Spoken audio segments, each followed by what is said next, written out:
Close the gate, she doesn't come in tonight. Alexander Blackwood said it with a smile, one arm still wrapped around another woman on his own sofa in his own home while his wife stood in the doorway with rain dripping off her coat. And around that woman's throat hung the diamond necklace he had given Emma on their anniversary. He didn't hide it. He didn't stand up. He looked at his wife of 6 years the way a man looks at furniture he's already decided to replace, and he said, "You're home early." Vincent thought she'd forgive it by morning. 6 years earlier, Emma Wilson had promised herself she would never become a woman who apologized for existing. She had made that promise standing in a hospital corridor at 2 in the morning, holding her father's hand while a machine counted his heartbeats. She had made it again on her wedding day quietly, while everyone else was busy admiring the flowers. And somewhere between those 2 mornings, without ever noticing the exact day it happened, she had broken it. That was the thing about losing yourself. There was never a moment you could point to. There was no alarm. There was just a Tuesday and then another Tuesday, and one day you looked in the mirror and the woman looking back had learned to make herself small enough to fit through a door someone else was holding. Emma had gotten very good at fitting. She woke at 4:40 in the morning because Alexander liked his coffee at 5:15, and he liked it made by hand, not by a machine, because he said machines made everything taste like plastic. She had learned the exact temperature. She had learned the exact grind. She had learned that if the cup was 3 minutes late, he would not say anything, and the silence would be worse than anything he could have said. She remembered his meetings better than his assistant did. She remembered which board member's wife had just had surgery, and which investor's son had been rejected from Yale, and which of his rivals had been divorced twice, so that Alexander would never walk into a room unarmed. She wrote it all in a small notebook she kept in her purse, and when he needed something, she handed it to him without being asked. Doors don't close. People just stop knocking. Dr. Park had handed her the printout. "Does your husband know?" And Isabella had gone quiet, because there it was, the one question in the world she didn't have an answer ready for. "Not yet," she'd said. "Are you going to tell him tonight?" "I'm going to tell him tonight." "Then get out of my office and go do it." That had been at 4:15 in the afternoon. It was almost 9 now, and the storm had swallowed the highway, and Isabella had driven 90 minutes in weather that had trucks pulled off on the shoulder, with their hazards blinking because she wanted to say it to his face. Not on a phone, not in a text, not through Marcus. To his face. She wanted to see the exact second Vincent Blackwood stopped being the most feared man in Chicago and became a man who was going to be somebody's father. She had thought about that moment for 6 hours. She had built it in her head like a house. She had it all wrong. Her phone rang through the car speakers. The screen said, "Clara." "Where are you?" Clara said before Isabella could speak. "Almost home." "You drove in this, Isabella. There are cars in ditches." "I've driven in worse. That's not a flex, that's a confession." A pause. "Did you go?" "I went." And Isabella opened her mouth and found she couldn't say it. It was too big. It had been sitting in her chest all day like something swallowed whole. "Isabella." 8 weeks, Isabella said. Clara made a sound Isabella had never heard her make before, and Clara Whitmore had been her friend since they were 19 years old and sharing an apartment with a broken radiator on the west side. "Oh my God, I know. Oh my God, Bella, I know." "You're crying. Are you crying? Pull over." "I'm not pulling over." "You're crying on a highway in a storm." "I'm going to tell him tonight," Isabella said, and her voice cracked right down the middle of it. There was a long silence on the line, long enough that Isabella looked at the screen to make sure the call hadn't dropped. "Clara, I'm here. Say something." "I'm being careful about what I say." "Don't be careful. Nobody's ever careful with me. Everyone's careful with him." Clara exhaled. "Okay, you want it straight." "I want it straight. He doesn't deserve to hear it in person." Isabella's jaw tightened. "Clara, you asked. He's my husband. He's your husband when it's convenient for him. Bella, I've watched this for 10 years. I watched you sit in a hospital by yourself when your mother died because he was in Miami. I watched you plan your own anniversary. I watched you make excuses to my face with a smile on. Stop." And I love you. So I'm going to say the last part, and then I'll never say it again. That man has never once in 10 years chosen you when it cost him something." The wipers went back and forth, back and forth. "He will tonight," Isabella said. And she believed it. That was the part that would sit in her for the rest of her life. She had actually believed it. "Okay," Clara said softly. "Then call me after, whatever time. I don't care if it's 3 a.m. "Clara." "Yeah."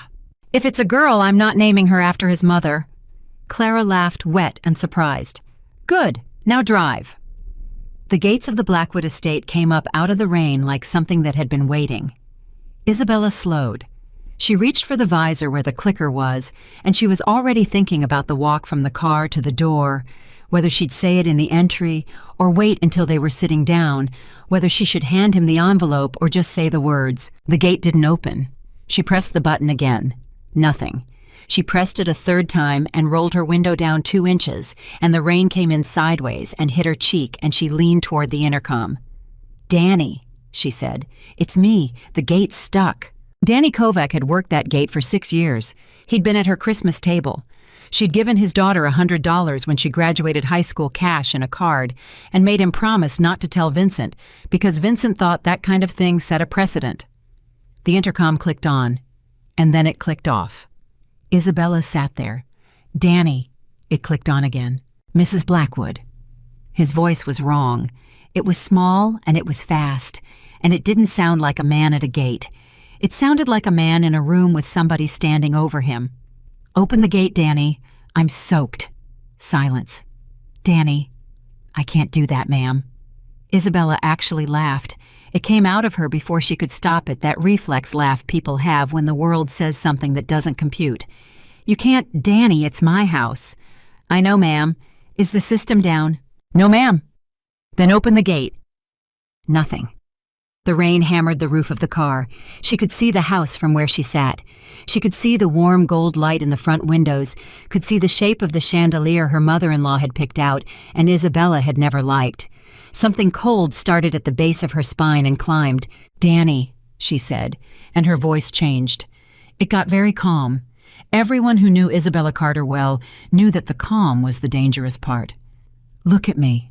I know you can see me. Look at my face." A long pause. "I'm looking, ma'am." "Who told you not to open this gate?"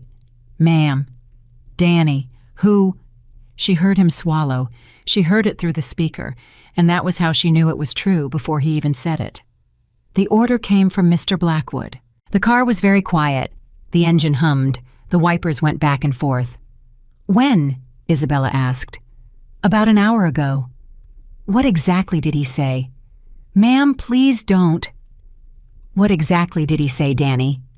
Silence. "Danny, I have been kind to you for 6 years. I'm asking you for one honest sentence." She heard him breathe, and then so quietly she almost lost it under the rain. "He said close the gate. She doesn't come in tonight." Isabella looked at the house, and that was when she saw them. She would think about this for years. She would take it apart in her mind 1,000 times in 1,000 rooms at 3 a.m, because there was a part of her that kept insisting it must have been a mistake, a cousin, an employee, a business thing. But you know your own husband's hands. You know the way a man puts his hand on the small of a woman's back when he's being polite, and you know the way he does it when he isn't. Vincent crossed the front room, and there was a woman with him, and his hand was low on her spine, and he was laughing. He was laughing. Isabella had not heard Vincent Blackwood laugh like that in 4 years. She had a memory, an involuntary one, brutal and specific, the two of them on the floor of their first apartment, eating cold Chinese food out of the carton, and Vincent laughing so hard at something she'd said that he'd put his forehead on her knee to catch his breath. That laugh? He still had it. He just didn't spend it on her anymore. The woman turned. Just for a second, she was fully in the window, dark hair, a red dress, the kind of red you wear when you are not trying to be forgettable. Young, not a girl. A woman who knew exactly where she was and exactly whose house it was. And she was comfortable. That was the thing that went into Isabella like a nail. Not the beauty, not the dress. She was comfortable in that room. She knew where the doorway was. She didn't look around. She moved through Isabella's house the way you move through a place you've already been.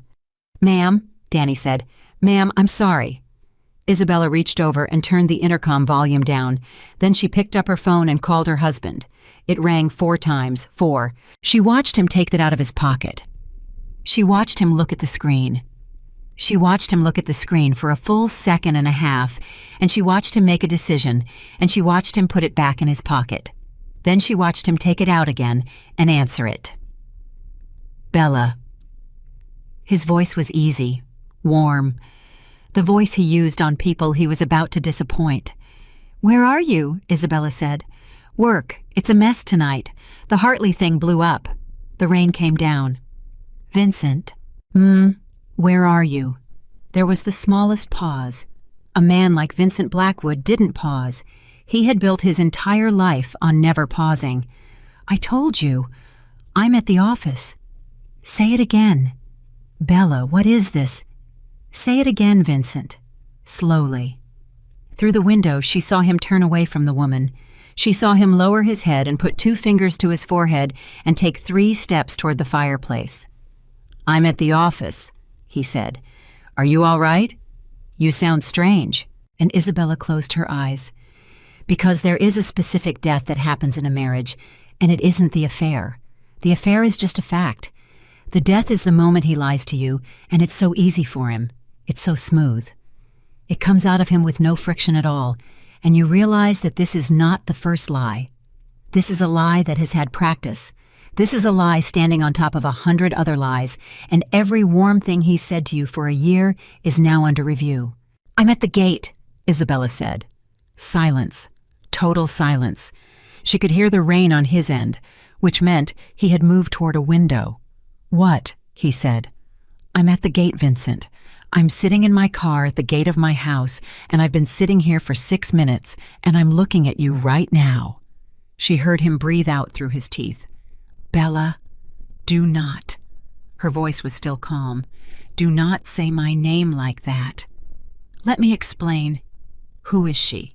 It's not what you—" "Vincent." Isabella opened her eyes. "I want you to understand something. I am not asking because I don't know. I know. I'm asking to see if you'll tell me the truth one time. One time in 10 years. Just once. Who is she?" She saw him turn. She saw him look toward the gate through the rain, and she knew he couldn't see her, and she knew he was trying to. "Her name is Sienna," he said. And there it was. Not a name he stumbled over. Not a name he had to think about. A name he already had loaded right at the front of his mouth because he'd been saying it in his head for months. "Sienna," Isabella repeated. "It's not serious. That's worse. Bella. That is so much worse, Vincent. Do you understand that if you told me you loved her, I could at least respect it? But you shut me out of my own home for a woman who isn't even serious. I didn't shut you out. Danny told me." Pause. "Danny told me you said close the gate, she doesn't come in tonight." Isabella's voice finally broke one syllable of it, and she hated herself for it. "Those were the words. Danny said them to me twice. Danny's going to be looking for a job. And that right there." Isabella actually gasped once quietly and pressed her hand to her mouth, because the man had just been caught with another woman in his wife's house, and his first instinct, his first reflex, was to punish the person who told the truth. "There it is," she whispered. "What? Nothing. Nothing, Vincent. I finally get it, that's all." "Get what, Bella? Come inside. Come in the house and we'll talk. You're going to catch pneumonia out there. You wouldn't open the gate." "I'll open the gate right now." "I know you will," she said. "That's the whole problem. You'll open it now. You'll open it after." "Isabella, you know what I was doing today?" she asked. He hesitated. "What?" And that hesitation was the last one. That was the last thing he ever got from her for free. Because he didn't know. He didn't know where his wife had been for the last 12 hours. He hadn't asked. It had never once occurred to him to ask. "Nothing," she said. "I wasn't doing anything." "Bella, you're scaring me." "No," Isabella said. "I'm not. Not yet." The gate started to open. She watched it swing slow and heavy and expensive, and she watched the light from the house lay itself down on the wet drive like an invitation, and Isabella Carter put the car in reverse. "Bella." His voice sharpened. He'd heard the engine. "Bella, don't." "Good night, Vincent." "Isabella, do not drive away from me." "There it is again," she said. "Do you hear it? Do not drive away from me. Not please stay. Not I'm sorry. Do not drive away from me. Even now. Even now, it's about what I'm allowed to do. That's not... I'm going to say one thing, and then I'm going to hang up, and I need you to actually hear it, because I'm only going to say it once, and I have never once in 10 years asked you for anything." She took a breath that hurt her ribs. "I came home tonight to give you something. I drove 90 minutes through a storm to put it in your hands. And you told a man at a gate that I don't come in. Give me what... It doesn't matter now. Isabella, give me what... It doesn't matter now," she said again, and she meant it, and that was the terrifying part, that she meant it. "That's what I'm telling you. It stopped mattering about 4 minutes ago." "Bella." She hung up. The phone rang again immediately. She let it ring. It rang 11 times in the next 2 minutes. She counted because counting gave her something to do with the part of her brain that wanted to scream. Then she pulled the car forward through the open gate up the drive and stopped it 50 feet short of the front steps. The front door opened. Of course it did. Vincent came out into the rain in a shirt worth more than Danny Kovac's monthly salary, and he didn't even flinch at the water. He came down the steps fast. Isabella got out of the car. "Bella!" He stopped 10 feet from her, and something in her face stopped him. "Come inside." "Is she still in there?" He didn't answer. "Vincent, is that woman still standing in my living room?" "Isabella." "Then no, I'm not coming inside." It meant nothing. "You keep saying that like it's a defense."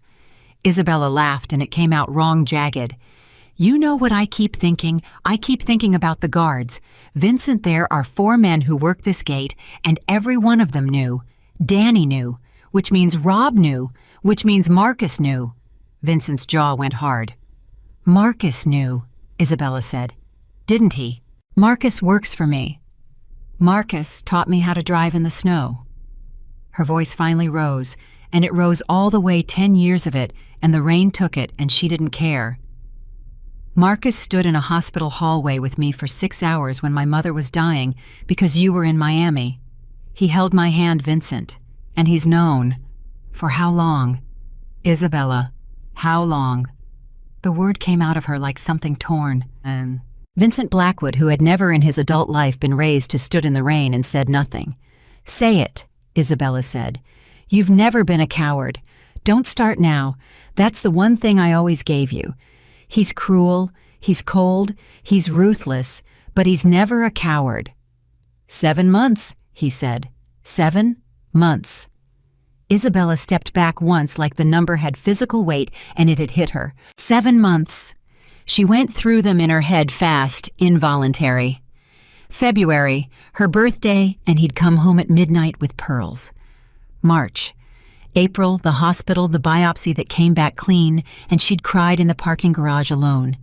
May, the anniversary. June, the anniversary. "Our anniversary," she said. "Vincent, you gave me a bracelet." "Bella, was she in the city that night? Don't do this. Was she in the city that night?" Silence. Isabella put a hand over her mouth again. Not to be dramatic, to physically stop the sound that wanted to come out of her body. "I need you to understand," Vincent said. And now his voice was different now.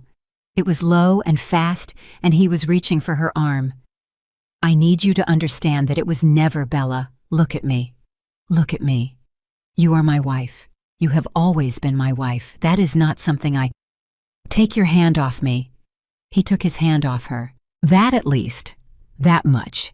He'd never once put a hand on her in anger in 10 years, and he wasn't going to start, and she knew it, and it was the only thing left in the entire structure of him that hadn't collapsed. "I'm going to ask you something," Isabella said, "and I want you to answer it fast. Don't think. Don't build it. Just answer. Anything. If I'd called from the road tonight and said, 'Vincent, I need you right now. Drop everything,' would you have..." He opened his mouth, and he thought about it. He thought about it, half a second, maybe less. But she saw it. She'd been reading that face for 10 years. She'd been reading it in rooms full of men who lied for a living, and she saw the calculation move behind his eyes like a fish under ice. "Yes," he said. "You hesitated." "I didn't—" "You hesitated, Vincent." Her voice went very quiet. "I've watched you tell a federal prosecutor a bald-faced lie without blinking, and you hesitated on that." The rain came down between them. "I would have come," he said. "You would have finished the meeting first." He didn't say anything. "You would have finished the meeting first," Isabella said, "and then you would have come and you would have been 40 minutes late, and you would have brought me something expensive, and I would have said thank you, and I would have meant it." That's the marriage. That's the whole marriage right there, and I've been calling it love for 10 years because I was too proud to call it what it was. And what was it? She looked at him. "A waiting room," she said. Vincent Blackwood flinched. She had never seen him flinch. Not when a man pulled a gun on him at a restaurant in 2019. Not when his father died. Not once. He flinched. "Bella," his voice had gone hoarse. "Please come inside. I'll get her out of the house right now. I'll put her in a car. I will never say her name again. That's the part that kills me." Isabella smiled, and there was nothing in it. "You still think this is about her? Then what is it about?" "It's about the gate." He stared at her. "You didn't cheat on me tonight, Vincent. You did that 7 months ago. Tonight you told a man that I don't come in." Her voice was shaking now, and she let it. "You want to know what I keep coming back to? It's not the woman. Women are just women. It's the fact that somewhere in your head there was a moment where you weighed it. Me at the gate in the rain against 40 minutes of your night. And I lost. Vincent, I lost. Bella, I lost." She reached into her pocket. For 1 second, she would remember for the rest of her life she felt the corner of the envelope against her fingers. It was right there. It was right there in her hand. 8 weeks, a heartbeat like a train through a wall. She could have handed it to him. She could have put it in his hands and watched the whole world reorganize itself around his face. And a voice inside her, a voice she had never heard before, a voice that sounded like her mother said, "No. He does not get to find out tonight. He does not get to be forgiven by a photograph. He does not get to skip the part where he sits in what he did." Isabella let go of the envelope. She pulled off her wedding ring instead. "Don't," Vincent said. She held it out. He didn't take it, so she opened her hand and let it drop, and it hit the wet stone and made a sound so small the rain almost ate it. "Isabella, 10 years, she said. 10 years, and I never asked you where you'd been. Not once. I want you to sit with that. Where are you going?" "That's the first honest question you've asked me in 7 months, she said, "and I'm not going to answer it." She got in the car. He came after her. He put his hand flat on the window, and he said her name, and she heard it through the glass muffled, and it sounded like a man calling from the other side of a wall. "Bella!" She put the car in gear. "Isabella!" She drove. She saw him in the mirror. He didn't chase the car. Men like Vincent Blackwood don't chase cars. He just stood there in the rain and got smaller, and behind him the house blazed with light, and somewhere inside it a woman in a red dress was standing in a room she had no right to stand in, and Isabella Carter drove through the open gate and out into the storm. She got 2 miles. Then she pulled over on the shoulder and put her forehead on the steering wheel and made a sound that she had never made in her life. One long, tearing sound with no words in it, both hands on her stomach, and the hazard lights ticking and the rain coming down on the roof like it had been hired to do it. It lasted 90 seconds. Then she sat up.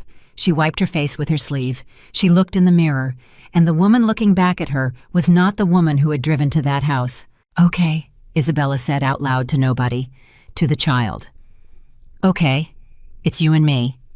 She took the phone out of the cup holder. 16 missed calls. She looked at them for a long moment. Then she turned the phone over, popped the case off, and pulled the SIM card out with her thumbnail. She rolled the window down and dropped it into the water running along the shoulder.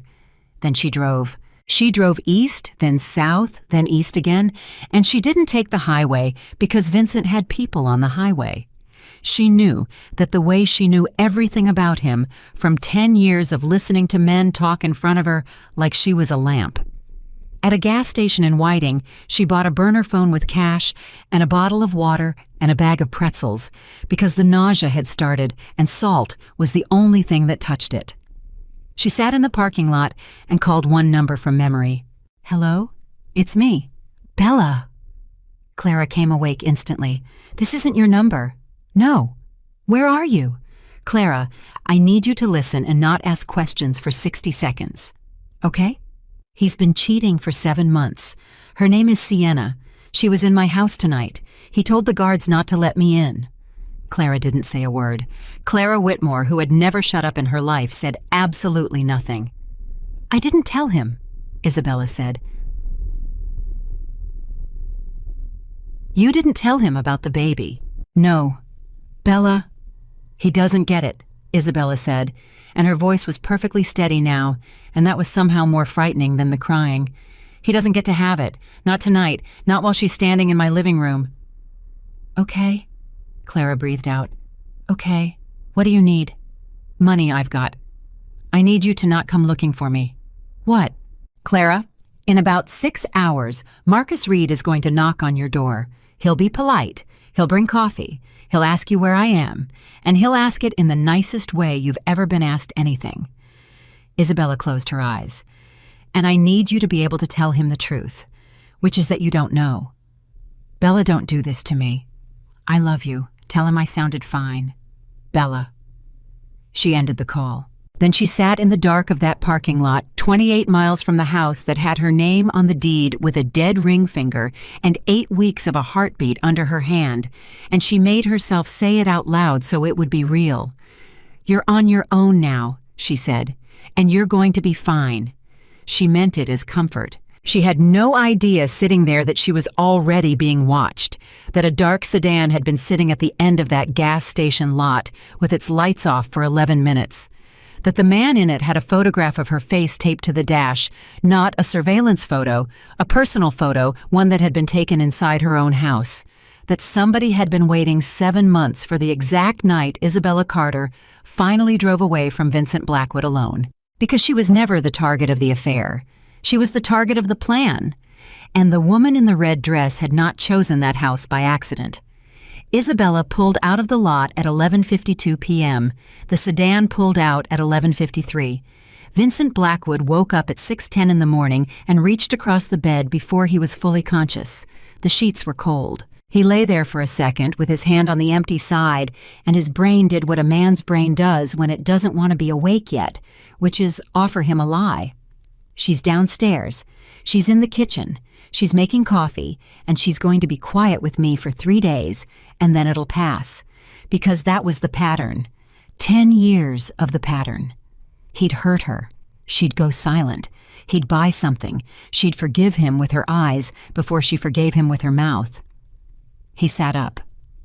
"Bella." "Nothing." He said it louder. "Bella." He went down the stairs in the same shirt he'd worn in the rain, and it had dried on him stiff, and there was still a smear on the collar. He hadn't looked at closely and didn't want to. Marcus Reed was standing at the bottom of the stairs. Marcus had been standing there for 2 hours. Vincent could tell by his face. "Where is she?" Vincent said. "Sir?" "Marcus, where is she?" "Her car's not on the property." "I know her car's not on the property. I watched her drive away." Vincent got to the last step and stopped. "She's at Clara's. Send someone." "I already did." And Marcus didn't answer right away, and that was the first crack. Marcus Reed had never once in 11 years failed to answer a question inside a second. "Marcus?" "Clara Whitmore says she hasn't seen her. Clara Whitmore's lying." "Yes, sir. Probably." Marcus's jaw moved. "But, sir, I've been at this since 4. Her phone's off. Not going to voicemail. Off. That means the SIM's out or the battery's out. Her cards haven't moved. Nothing at either hotel she uses. Nothing at the house in Michigan. Nothing at her mother's plot. And I sent a man to sit there because that's where she goes when she's hurting." Vincent stared at him. "I know that," Marcus said quietly, "because I've driven her there 4 times. You've never been. The two men looked at each other. "Say the rest of it," Vincent said. "There's no rest of it." "Marcus, you want me to say the rest of it in your house at 6 a.m? "Yes." Marcus Reed put his hands in his pockets. He was a big man, 51 years old, and he'd taken a bullet in the hip for Vincent's father, and he had never once raised his voice in that house. He didn't raise it now. "You told Danny Kovac to close the gate on your wife," he said, "and then you put his head into a wall for asking twice." "He's fine. He's got 4 stitches and a wife who won't let him come back." "Then pay him." "Sir," Marcus said it flat, "that's the whole problem. That's the answer to everything in this house." Vincent's face changed, and Marcus watched it change and did not move and did not look away. And that was the second crack, because everybody looked away from Vincent Blackwood eventually. Everybody. "You knew," Vincent said. "Yes." 7 months. "Yes." "You never said a word." "You never asked me a question," Marcus said. "And I'm not your priest, sir. I'm your security. But you want to know what I did do every time you had me drive her somewhere, every time she got in that car, and asked me how my daughter's doing, and remembered the girl's name every single time I sat in the front seat and I hated myself. So no, I didn't say a word, and I'll carry that. But don't stand there and act surprised that a woman finally figured out what everyone in this house has known since November. The silence went on for a long time. "Find her," Vincent said. "I'm trying." "Marcus." His voice dropped. "Find her." At 7:40 in the morning, Sienna came down the stairs. She was wearing one of Isabella's robes. Vincent looked at her, and something happened behind his eyes that he did not have a name for. "Take that off," he said. "What? Take it off?" "Vincent, it was hanging on the—" "Take it off." She took it off. She stood there in the hallway holding it, and her face did something complicated, and she said, "You're upset. Get dressed. Marcus is driving you home. Vincent, now. She's been gone 8 hours, and you're already—" "Say her name." Sienna blinked. "What?" "Say her name," Vincent said. "You've been in her house for 7 months. You've slept in her bed. You just put on her robe. Say her name." Sienna's mouth opened, and then it closed. And Vincent Blackwood stood there in his own hallway and understood something about himself, that he would spend the rest of his life trying to outrun, that he'd chosen a woman who couldn't even say his wife's name out loud, and he had chosen her anyway, over and over, for 211 days. "Get out of my house," he said. At 8:55 in the morning, Marcus Reed called from the road. "Sir!" Vincent knew. He knew from the syllable. "Say it." Illinois State Police found a vehicle on a service road off 41. Registration comes back to Isabella Carter. Vincent didn't move. "Sir?" "Say the rest of it." "Sir, I'd rather you—" "Marcus." "The driver's door was open," Marcus said. "Keys in the ignition, ignition on. Battery dead, so it ran itself out, which means it was open a long time. Purse is on the passenger seat, her wallet's in it, $900 cash still in it." Vincent put his hand on the back of a chair. "Rear quarter panel's got a paint transfer," Marcus said. "Dark blue. And sir, it's not a scrape, it's a hit. Somebody put a car into her at speed and pushed her off the road." "Where?" "Sir, where?" "There's more." "Then say it." Marcus Reed took a breath, and when he spoke, his voice was not the voice of a security chief. It was the voice of a man who had driven a woman to her mother's grave 4 times. "There's blood on the driver's side headrest," he said. The chair broke. Vincent didn't remember doing it. He came back into himself 2 seconds later, standing over the wreck of it with his hand torn open and Marcus still talking in his ear. "Not a lot of it, sir. Are you listening to me? It's not a lot. It's consistent with somebody's head hitting the rest on impact. It's not a killing amount of blood. Vincent, are you listening?" "I'm listening." "Say it back to me." "It's not a killing amount of blood." "That's right." Vincent looked at his hand. It didn't hurt. He noted that with a kind of clinical distance, that his hand was cut open and it didn't hurt. And he thought, so this is what it is. This is what everybody's been feeling around me for 20 years. "There's one more thing," Marcus said. "What?" "They found something on the floor of the car, passenger side. It got kicked under the seat. Marcus, I swear to God. It's a photograph, Marcus said. Black and white, small. Sir, it's got a name printed on the corner. It says Carter Isabella. And a date. Yesterday's date. Vincent's mouth had gone completely dry. What kind of photograph? Marcus was quiet. Marcus, what kind of photograph? Sir, it's an ultrasound. The world tilted. Vincent Blackwood sat down on the floor of his own hallway in a suit that cost $11,000 in a house with 40 rooms, and he sat down on the floor like a man whose legs had been taken from him. Say it again, he whispered. Vincent, say it again. It's an ultrasound photo, Marcus said, and his voice cracked. It actually cracked. It's dated yesterday. 8 weeks. Sir, she was 8 weeks pregnant. And Vincent heard himself make a sound he had never made before. That's what she came to tell me, he said. Sir? That's what she came to tell me, Marcus. He was staring at nothing. She drove 90 minutes through a storm. She said I came to give you something. She said I drove 90 minutes to put it in your hands. And I said, what? And she said, it doesn't matter now. Vincent. She had it in her coat. He put his hand over his eyes. She had it in her coat, Marcus. She had her hand in her pocket. I watched her put her hand in her pocket, and I thought she was going for her keys. Sir, listen to me. I told a man to close the gate. Sir, I told a man to close the gate on my pregnant wife. At 10:20 in the morning, Vincent Blackwood stood on a service road off Route 41 and looked at his wife's car. He didn't touch it. That was the thing that scared Marcus most.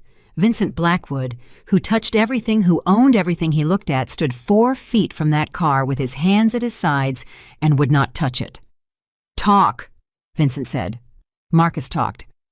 Tire marks say she was doing about 55. Somebody came up on her left rear, hit her at an angle, spun her. She corrected. She's a good driver, sir. She almost saved it. And then they hit her again. Again. Yes, sir. So it wasn't an accident. It wasn't even close to an accident. The second hit is the tell. The second hit means somebody wanted her stopped. Vincent's eyes moved along the road. Cameras, he said. Gas station 2 miles back. I've already got it. And, sir, that's what I need to show you. And I need you to hold yourself together for the next 4 minutes because you're going to want to break something and there's a state trooper 40 feet away. Marcus turned the tablet around. Vincent watched his wife pull into a gas station at 11:31 p.m. He watched her get out of the car and stand for a second with her hand on her stomach. He watched her buy a burner phone and a bottle of water and a bag of pretzels. He watched her sit in the car for 11 minutes. He watched her cry. Marcus, he said, keep watching. At 11:52, Isabella pulled out of the lot. At 11:53, a dark blue sedan pulled out behind her. Run it back, Vincent said. Marcus ran it back. Stop, there. Vincent's finger came down on the screen. That car was already there. Yes, sir. How long? It pulls in at 11:19. Vincent went very still. She got there at 11:31, he said. Yes, sir. That car was there 12 minutes before my wife was. Yes, sir. Marcus. Vincent's voice was almost gentle. That means they weren't following her. No, sir. That means they were waiting. That's right. Which means somebody knew, Vincent said, which road she'd take out of a city with 900 roads at midnight on a night nobody on Earth could have predicted she'd be driving at all. Marcus said nothing. Say it, Vincent said. Sir? Marcus, you've been standing there for 2 hours with it in your mouth. Say it. Marcus Reed looked at his boss. Nobody could have known she'd leave that house last night, he said, unless they knew she'd have a reason to. At 12:40 in the afternoon, Vincent Blackwood called Sienna Vale's phone. It rang once. Vincent, her voice was bright, too bright. You know you were really cruel to me this... Where are you? Home. Why? Stay there. He hung up. Sir, Marcus said, let me send somebody. No. Vincent, if she's what you think she is, then you walking through that door alone is exactly what somebody's been building for 7 tat-tat. Marcus, Vincent turned.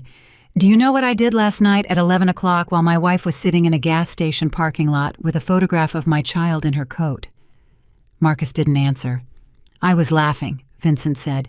She saw me. She told me she saw me. She said I heard you laugh, and I haven't heard you laugh like that in 4 years. His face didn't move at all. So no, you're not sending anybody. This one's mine. At 1:15 in the afternoon, Sienna Vale opened her door, and Vincent Blackwood walked past her without a word and sat down in her living room. Well, she said, that's dramatic. Sit down. Vincent, sit down. She sat. How long have you been in Chicago? He said. You know how long. Answer the question. 8 months. She smiled. You met me in November at the Hartley party. Vincent nodded slowly. You were at the Hartley party? Yes. Who brought you? Something flickered. It was very small. It was maybe 1/5 of a second. But Vincent Blackwood had spent 30 years in rooms where the difference between 1/5 of a second and nothing was the difference between walking out and not. Nobody brought me, Sienna said. I came with friends. Name one. Vincent, name one friend. This is insane. Your wife walks out on you and you come here and interrogate. My wife didn't walk out on me. Vincent leaned forward. My wife was run off a service road at midnight by a dark blue sedan that was sitting in a gas station lot 12 minutes before she got there. There's blood on her headrest, Sienna. Her purse is still in the car. $900 untouched. Sienna's face went white, and Vincent watched it go white, and he watched exactly how it went white, and something in his chest turned to ice because it went white in the wrong order. She wasn't shocked. She was scared. There's a difference. Shocked comes from the outside in, scared comes from the inside out. And Sienna Vale's face didn't crumple like a woman hearing something horrible for the first time. It hardened like a woman doing math. You already knew, Vincent said. What no? You already knew. Vincent, I swear to God, you're not asking me if she's alive. Sienna's mouth opened. A woman hears that a man's wife is missing and there's blood in the car, Vincent said. And the first thing out of her mouth, even if she hates the woman, even if she's glad, the first thing is, oh my God, is she alive? That's not decency. That's reflex. Everybody's got it. He tilted his head. You didn't. I'm in shock. You said I swear to God, twice. Sienna, you're defending yourself. His voice was almost kind. I didn't accuse you of anything. The silence in that room was total. And then Sienna Vale did the smartest thing she'd done in 7 months. She stopped acting. Her shoulders dropped, her face went flat, and when she spoke, her voice had a completely different accent underneath it, a harder one, an East Side one. You need to leave, she said. Vincent didn't move. Vincent! Her hands were shaking now, and they weren't shaking for him. I'm telling you this because it's the only decent thing I've got left in me. Get out of my apartment and don't come back and don't say my name to anybody, please. Who are you afraid of? Get out. Sienna. He stood up. He crossed the room. He crouched down in front of her chair so his face was level with hers, and he did not touch her, and that was somehow worse. Look at me. My wife is 8 weeks pregnant. She's got a head wound. She's been gone for 14 hours. And I am the only person in the state of Illinois who can make whoever has her wish they'd never been born. Sienna's eyes were wet. So I'm going to ask you one time, Vincent said. Who sent you? You don't understand. Who sent you to that party? Vincent, who sent you? And Sienna Vale started to cry. I didn't know, she said. I swear on my mother I didn't know about the car. I didn't know about a car. They told me it was money. They told me it was leverage. They told me get close, learn the house, learn the schedule. That's it. That's all, nobody gets touched. Vincent's world went silent.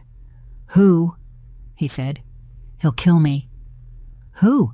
You don't say his name out loud, Vincent. That's the whole... Who? Voss, she screamed. Adrian Voss. And Vincent Blackwood stopped breathing.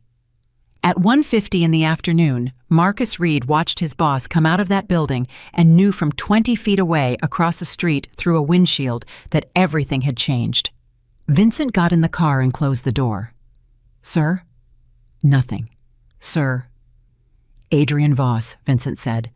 Marcus's hands came off the wheel. That's not possible. Say it again, Vincent said. I'd like to hear somebody say it again. Vincent Adrian Voss is dead. Adrian Voss has been dead for 6 years. We were there. I was standing next to you.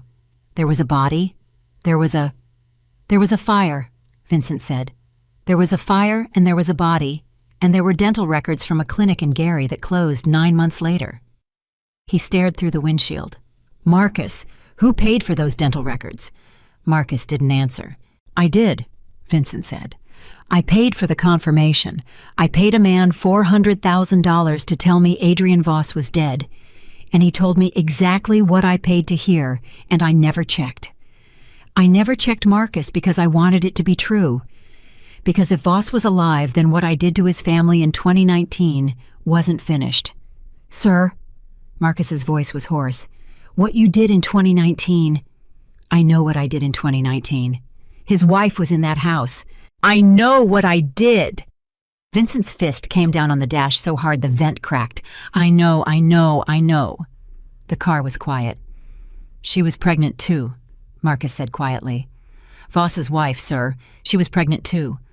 And Vincent Blackwood closed his eyes, and for the first time in his adult life he understood that the universe is not chaotic. It is a bookkeeper. It is patient and it is exact, and it does not forget a single line. 7 months, he said.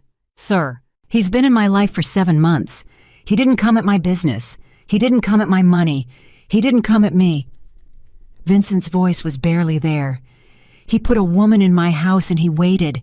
He waited for me to do it myself, Marcus. He didn't have to make me betray her. He just had to be patient enough. Vincent, he knew me better than my own wife did, Vincent said. She still thought I'd choose her. He knew I wouldn't. At 3:10 in the afternoon, Vincent's phone rang with a number that didn't exist. He looked at it. Sir, Marcus said. Sir, don't. Vincent answered it. Vincent Blackwood. The voice was warm. That was the horror of it. It was warm and it was unhurried, and it was a voice that had waited 6 years to make this exact phone call and was going to enjoy every second of it. Adrian, Vincent said, you sound tired. Where is she?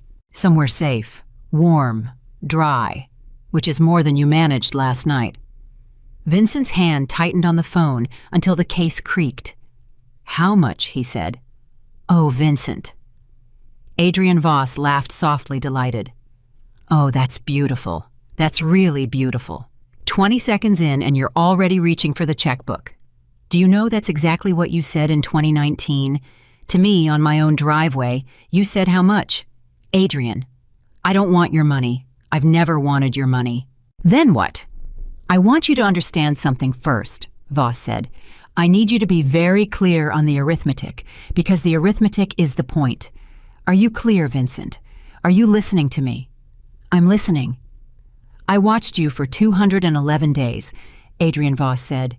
Every single day you had a choice. Every single day you could have picked her. I gave you 211 chances, Vincent.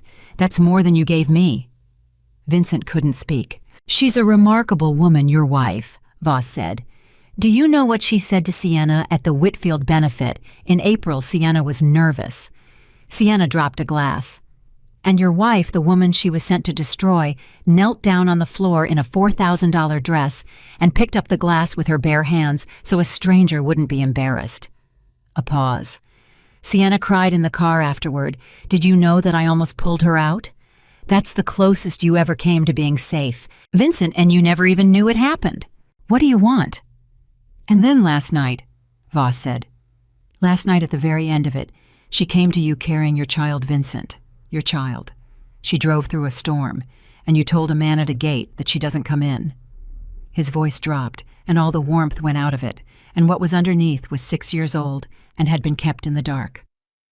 I want you to know that I didn't do that. That was you. I built the room, Vincent.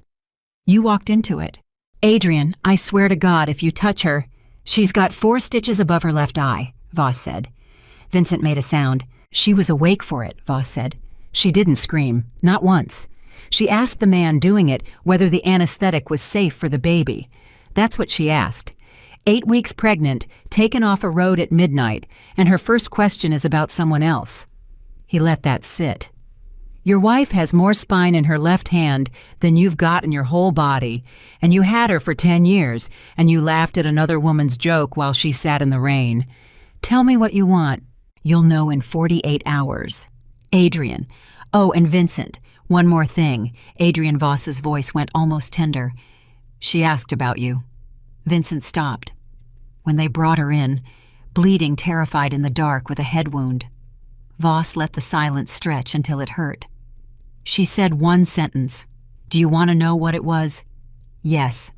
Say please. Please. She said, he doesn't know about the baby. Voss paused. Not save me. Not where am I. Not who are you. 16 hours ago, your wife's head hit a headrest hard enough to open her scalp, and the first thought that formed in it was that you didn't know. Vincent Blackwood put his hand over his mouth. That's what I took from you, Adrian Voss said. Not her. You'd already thrown her away? I just went and picked her up off the ground where you left her. The line went dead. Vincent sat in that car with the phone still against his ear for 11 seconds. Then he said very quietly, Marcus. Sir, get everyone. Sir, we don't know where... Get everyone, Vincent said. Every man, every favor, every name in the book, every account, every judge, every cop I own. All of it. Today. Vincent, if you burn all of it at once, there's no coming back. You understand that everything your father built, everything you built, you spend it all in one night, you're finished. You're nobody. You're a man in a house. Vincent Blackwood turned his head and looked at him. And Marcus Reed, who had known him for 11 years, who had watched him bury his father without crying, who had never once seen anything behind those eyes but weather. Marcus looked at him and had to look away. Marcus, Vincent said, do you know what I would give right now this second to be a man in a house? Neither of them said anything for a while. Then Marcus started the car. At 4:55 in the afternoon, Clara Whitmore opened her door and found Vincent Blackwood standing on her step, in the same shirt from the night before, with his hand wrapped in a bar towel. She looked at him for a long moment. Then she slapped him across the face as hard as she could. Nobody moved. 2 of his men were on the walkway. Neither of them moved because Marcus put his hand out. Vincent didn't touch his face. Do it again if you want, he said. Clara's eyes filled. Where is she? She said. I don't know. You don't, Vincent. You own this city. I know. You have 3 police captains in your pocket. You have, I know. Then where is she? I don't know, Clara. His voice broke apart. I don't know. I'm asking you. I'm standing on your step and I'm asking you. That's what I am now. I'm a man asking. Clara Whitmore put her hand over her mouth and started to cry. She called me, she said, last night, from a gas station. I know. She said you'd send Marcus, and she said to tell him the truth, because she didn't want me in it. Clara's face twisted. She was protecting me, Vincent. From you. 6 hours after you locked her out of her own house, she was still thinking about who else might get hurt. Clara. She was so happy, Clara whispered. Vincent's whole body went rigid. She called me from the road before. She was crying. She could barely say it. Clara wiped her face with both hands. She said 8 weeks. She said, Clara, I'm going to tell him tonight. And I said, God help me. I said he doesn't deserve to hear it in person. Vincent closed his eyes. And she got mad at me, Clara said. She defended you. 20 minutes before you put her out in the rain, that woman sat in a car in a storm and defended you to me. I know. She said, he will tonight. Those were her words. I said that man has never once chosen you when it cost him something, and she said, he will tonight. Vincent Blackwood, 43 years old, who had never in his life apologized to anyone, put his back against the doorframe of a woman who hated him and slid down until he was sitting on her step. Clara, he said, don't. I need one thing from you. You don't get to need things. One thing. He looked up at her. When I get her back. If she never speaks to me again, that's fine. That's fair. I'm not asking for that. His voice went to nothing. But she's going to need somebody who was on her side the whole time, and that was never me. It was always you. Clara stared down at him. You're not going to get her back, she said. Not the way you mean. I know. Then why? Vincent looked at his hands. Because she asked one question, he said. She's got 4 stitches in her head, and she's 8 weeks pregnant, and she's in the dark somewhere, and she asked one question, and it wasn't about herself. He looked up. She said he doesn't know about the baby. Clara made a small, terrible sound. She was worried about me, Vincent said. Clara, she was worried about me. And then the most feared man in Chicago put his face in his hands on a stranger's front step and cried like something inside him had finally broken loose after 43 years. And Clara Whitmore stood over him and did not comfort him and did not tell him to stop and let him do it. At 6:20 that evening, Vincent Blackwood walked into a room in a building on the west side where 19 men were waiting. They stood up when he came in. They always did. "Sit," he said. They sat. Vincent stood at the head of that table with his hand wrapped in a bar towel and looked at each of them one at a time, and when he spoke, his voice was so quiet that men leaned forward to hear it. "Adrian Voss is alive," he said. The room made a noise. "He has my wife." Vincent's eyes moved.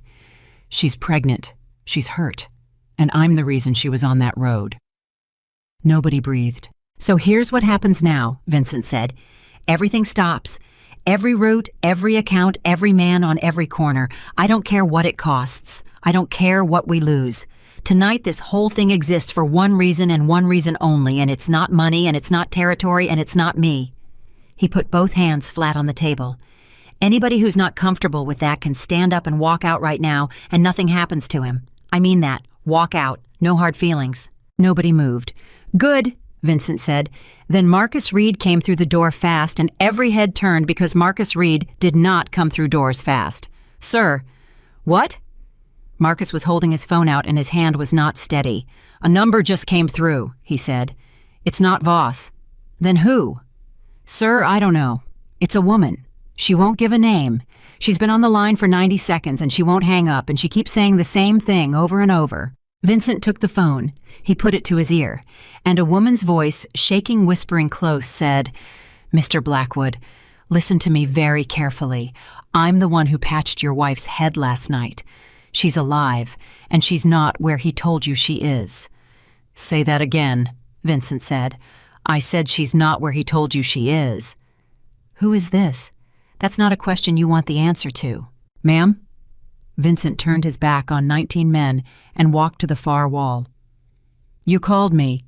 You've been holding for 90 seconds. That means you want something. I don't want anything. Everybody wants something." "That's your whole problem, Mr. Blackwood," the woman said.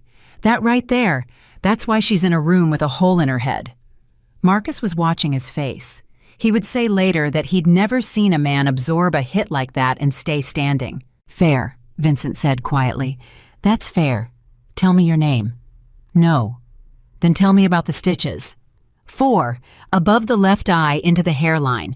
It's a scalp laceration, so it bled like the end of the world, and scalp always does, and it's the reason he sounded so pleased with himself when he described it to you. He wanted you picturing worse.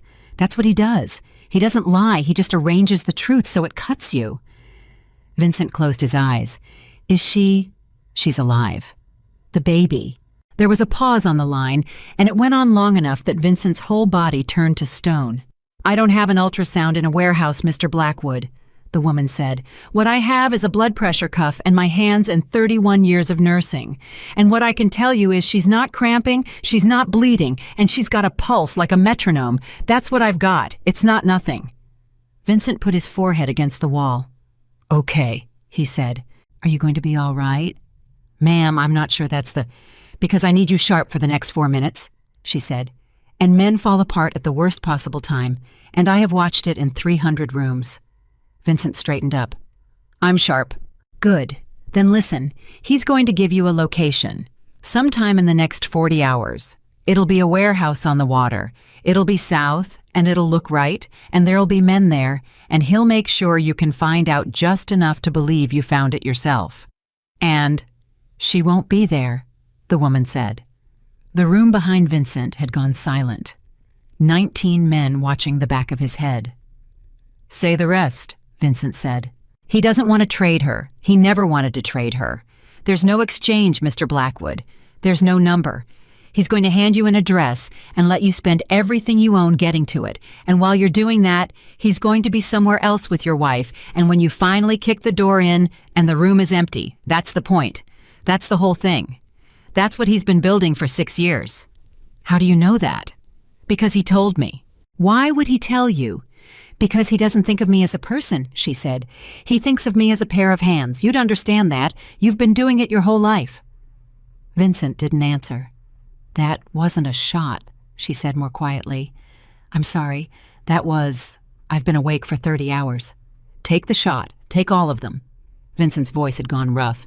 Ma'am, why are you calling me? Because of the pretzels, she said. What? She had a bag of pretzels in her coat pocket when they brought her in. Broken all to hell, half of them dust. The woman's voice wobbled and steadied. And when she came around, she was bleeding through my hands and she couldn't see straight. And she said, Are the pretzels still there? And I said, What? And she said, It's the only thing that keeps the sickness down. I need them. I have to eat. Vincent's hand was over his mouth. So I sat on a concrete floor at 2 a.m. and fed a woman broken pretzels out of a plastic bag while I stitched her head, the nurse said. And she said, Thank you, every single one, every time. Thank you, thank you. Her voice broke. 31 years, Mr. Blackwood, and nobody has ever thanked me for anything. And I looked at that woman and I thought, whatever this is, I am on the wrong side of it. Vincent Blackwood couldn't speak. So no, she said. I don't want anything. I want to be able to look at my hands. Tell me where she is. I don't know. Ma'am? They moved me blind. Van No Windows hood the whole thing. I've been to her twice, and I couldn't put either place on a map with a gun to my head. A breath. But I know it's 40 minutes from wherever they keep me, and I know it's north because both times we crossed a drawbridge, and the second time it was up, and I counted 11 minutes sitting there, and I heard a train underneath.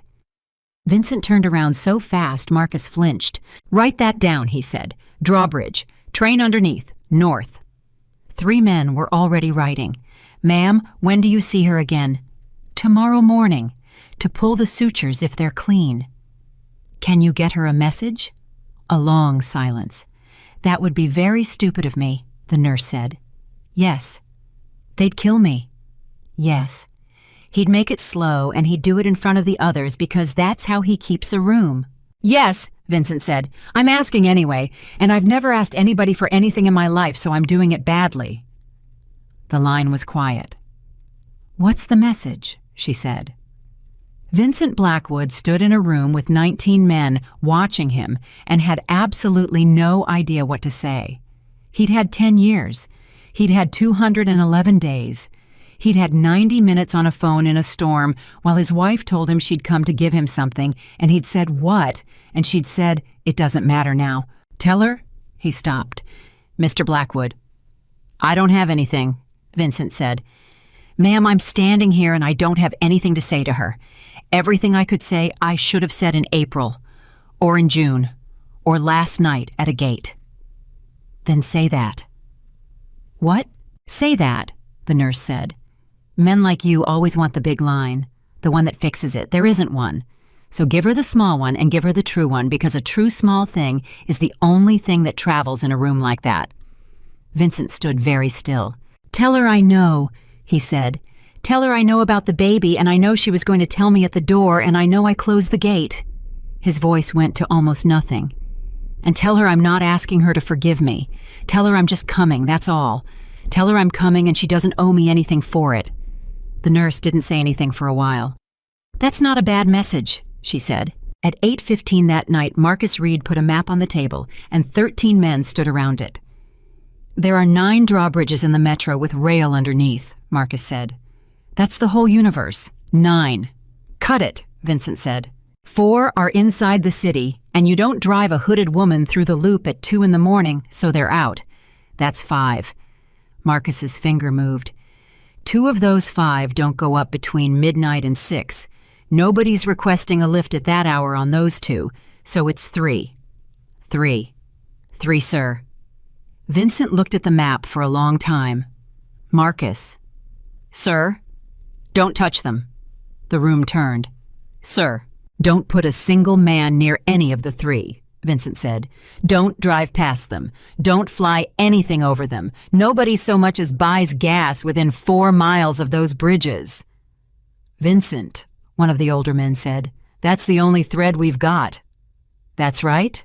Vincent finally looked up.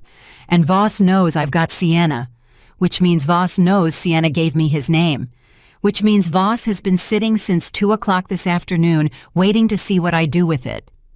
Nobody moved. "He knows I'll find out about the drawbridge," Vincent said. "Maybe not from her, from somebody. He's been running me for 7 months, gentlemen. He knows the shape of my head better than I do.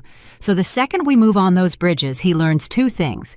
He learns I've got a source inside, and he learns exactly how close I am. So what do?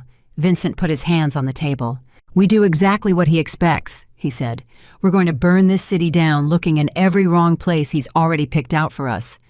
We're going to be loud and stupid and desperate, and we're going to look like a man who's lost his mind." "Sir, that's not a plan It's the only plan there is." Vincent's eyes came up. "Because there's one thing Adrian Voss has never once seen me do in 6 years, and it's the only card I've got left." "What's that?" "Be patient," Vincent said.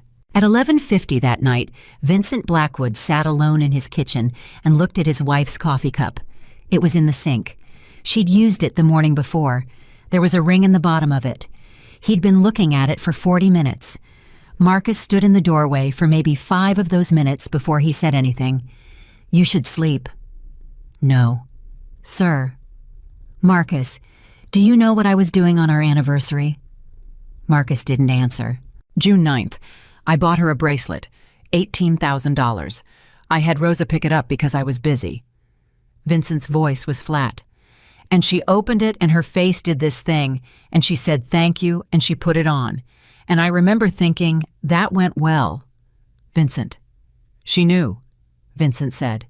"Didn't she? She knew Rosa picked it up. She knew, and she put it on anyway, and she wore it for a month." Marcus was quiet. "Say it." "She asked me," Marcus said, "in the car. She said, 'Marcus, did he pick this out?' And she was smiling when she asked." "What did you say?" "I said, 'Yes, sir, he picked it out.'" Vincent nodded slowly. "And she said," Marcus's throat moved. "She said, 'Okay,'" he said. "And then she looked out the window for about 10 miles and she didn't say anything else, and then she asked about my daughter." Vincent Blackwood put his hand over his eyes. "She let me have it," he said. "She let me have it. She knew, and she let me keep it because if she said it out loud, then it was real, and then she'd have to do something about it, and she didn't want to have to do something about it. Marcus, she was protecting me from herself for 10 years, sir. And then last night for 1 hour she stopped." Vincent's voice cracked all the way open. "That's all it was, 1 hour. She stopped protecting me for 1 hour, and she drove out of that gate, and a man was waiting."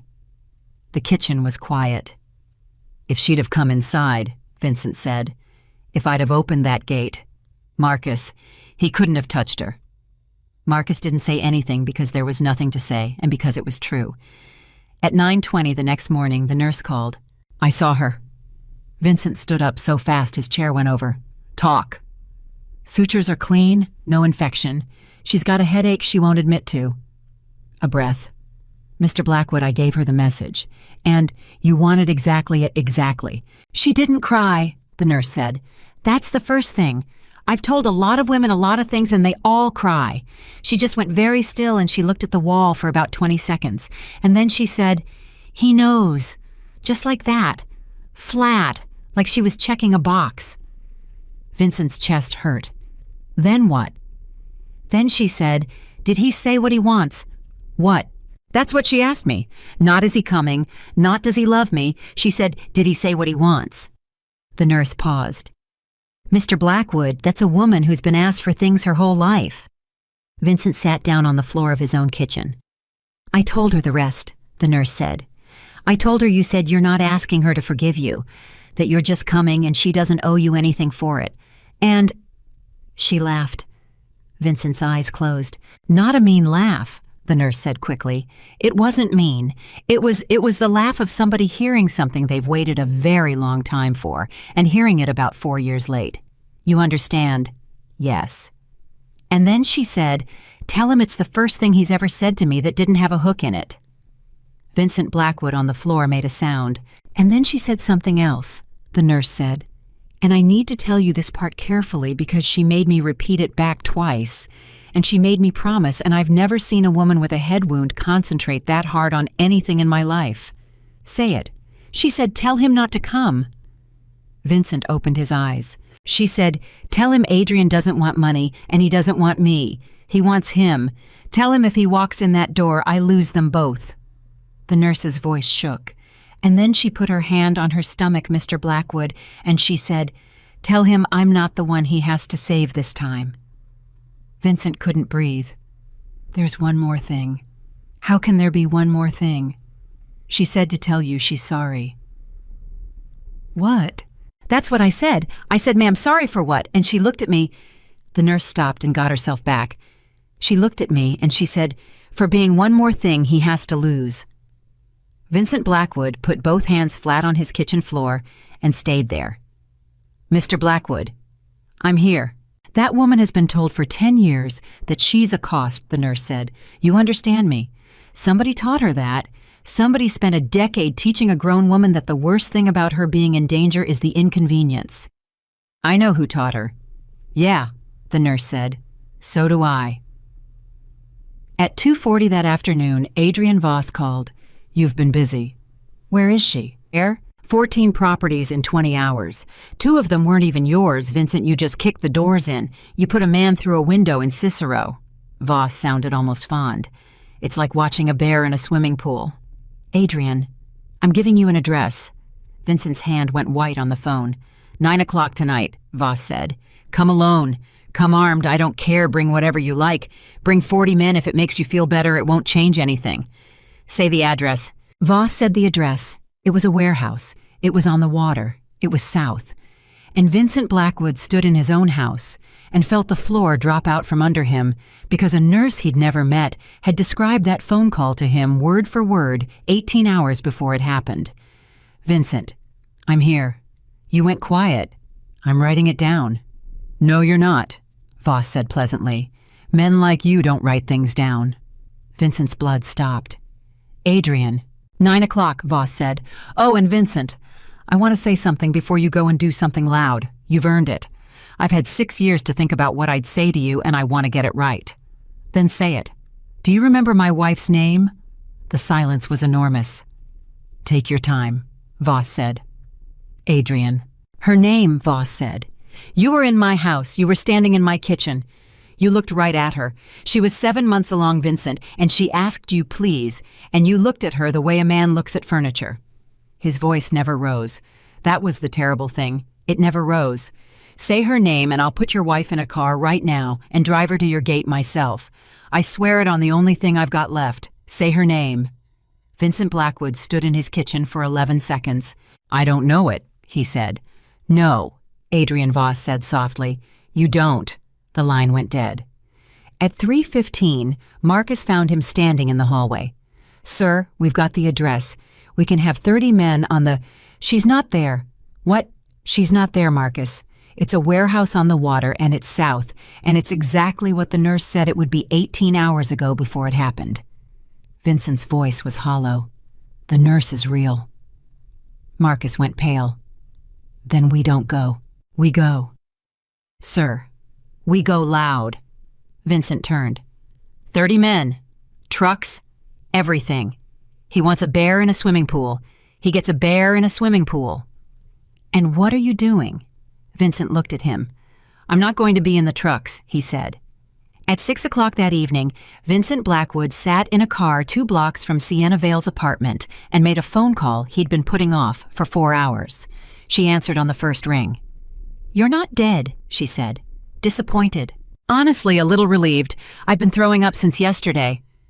"Sienna, I need something." "No. You don't know what it is. I know it's going to get me killed." "Yes," Vincent said. "It probably is." She laughed, a cracked, exhausted sound. "Well, at least you're not lying to me. That's new, for both of us." "When he brought you in," Vincent said, 7 months ago. "How did he contact you?" "Vincent, how?" "A man came to my sister's restaurant," Sienna said. Okay, my sister's restaurant. In February of last year before I ever heard your name. And he sat down and he ordered coffee and he told me exactly how much my sister owed and exactly who she owed it to and exactly what happens to a woman who can't pay in this city. Her voice had gone hard again, that East Side voice underneath. And then he said, or you could go to a party. Vincent closed his eyes. That's it, she said. That's my whole villain origin. My sister owed $140,000 to a man I'd never met, and I went to a party in a red dress. Who's the man? I don't know his name. Sienna. I don't know his name, Vincent. That's not how it works. You know that's not how it works. A pause. But I know his car. Vincent opened his eyes. Say that again? He picked me up 11 times, Sienna said. 11 times in 7 months, and I sat in that car, and I hated every second of it, and I counted the cracks in the dashboard because I couldn't look at him. What kind of car? Dark blue, she said. Vincent stopped breathing. Sienna. His voice was very careful. Dark blue what? I don't know cars. Yes, you do. 11 times. You counted the cracks in the dash. Sienna, you know that car better than you know your own apartment. She was quiet. There was a thing, she said slowly, a parking tag, on the mirror. It was cardboard, it was hanging on a string, and it had a number on it, and it drove me crazy because it was always crooked. What was the number? Vincent. It was 7 months. What was the number? 418, Sienna said. 418? It was crooked, and it said 418, and there was a little logo. It was a boat, or an anchor. It was blue. Vincent Blackwood sat in that car and did not move for 4 full seconds. Marcus, he said. Marcus was already turning around. There's exactly one place in this state that hands out cardboard parking tags with an anchor on them, Vincent said, and it's not a warehouse. At 7:50 that night, 30 of Vincent Blackwood's men rolled up on a warehouse on the water south, exactly on schedule, loud enough to wake the county. It was empty. Not abandoned. Empty. Swept. Somebody had been in it as recently as that morning and had cleaned it like a hotel room, and in the middle of the floor, in the exact center of the concrete, sitting all by itself, was a single folding chair. And on the chair was a woman's wedding ring. Marcus Reed picked it up and turned it over and read the inside of the band, and then he had to put his hand on his knee. He called Vincent. Sir? Say it. It's empty. I know. Sir, there's a chair in the middle of the floor and there's a ring on it. Marcus's voice was unsteady. It's hers. It's engraved. It's the one she dropped on your driveway. Vincent didn't say anything. He went back, Marcus said. Sir, do you understand what that means? He went back to your driveway and he picked her ring up out of the rain. I understand what it means. Vincent. It means he's been on my property, Vincent said. It means he's been walking around my house. It means the night she left while I was standing there watching her taillights, he was close enough to hear us. The line was silent. Marcus, get everybody out of there, right now. Don't touch anything else. Sir, what do you want me to do with the ring? Leave it. What? Leave it on the chair, Vincent said. It's not mine. I threw it away. At 8:40 that night, a 19-year-old kid named Tomas, who worked a boat storage yard in Waukegan, sat in the back of a car and looked at a photograph. Yeah, he said. Yeah, that's a 418 tag. You're sure? Mister, I hang like 60 of them a week. It's slip 418, North Yard. Winter storage. Marcus's voice was very level. Who rents it? I don't know, man. I'm the kid with the tags. Thomas. I swear to God. Nobody's threatening you, Vincent said from the front seat, and Tomas went quiet, because there is a particular way a man says, nobody's threatening you, that lets you know exactly how much you're being threatened. Son, look at me. I'm not going to hurt you. I'm going to ask you one question, and then Marcus is going to drive you home, and you're never going to see either of us again. Okay. Is there a building at slip 418? Tomas swallowed. It's not a slip, he said.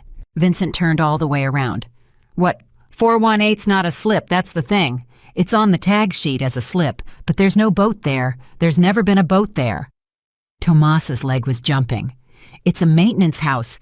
It's like it's the old lift house from when they used to pull boats out on the rails. It's got the rail going right under it into the water." "Rails," Vincent said. "Yeah, like a train track, but for boats." Vincent Blackwood sat perfectly still. "Marcus," he said. "The nurse said she heard a train underneath." Marcus's hands closed on the steering wheel. "Tomas?" Vincent's voice had changed completely. "Is the north yard past a bridge?" "Yeah, the lift bridge. You gotta cross the lift bridge to get in. It's a whole thing. It goes up like 4 times up." "How far from the bridge to the lift house?" "I don't know, 40 minutes if it's up." Nobody in that car said a word. "Kid," Marcus said finally, "how old are you?" 19. "Have you ever seen anybody at the lift house?" Tomas hesitated. "Tomas." "There's a lady," he said. Vincent's entire body went rigid. "Say that again." "There's a lady comes sometimes. Older lady, like 50-something. She parks by the fence and she walks in, and she's got like a bag, like a doctor bag, the old kind."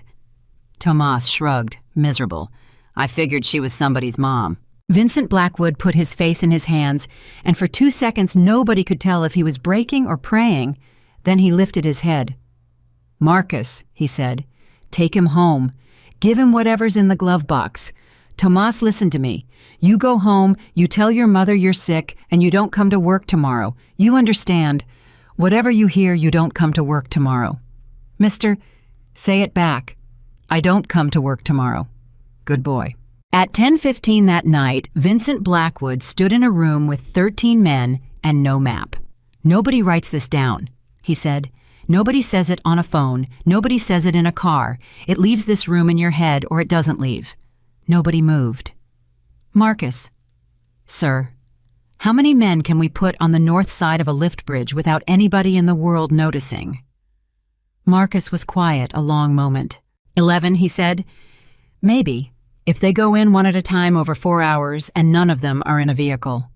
Then it's 11. Sir, there's 30 guns on the other side of that fence." "Probably." "Vincent," Marcus stepped forward. "I want to say this in front of everybody, because I'm not going to get another chance, and if I don't say it now, I'm going to have to live with it.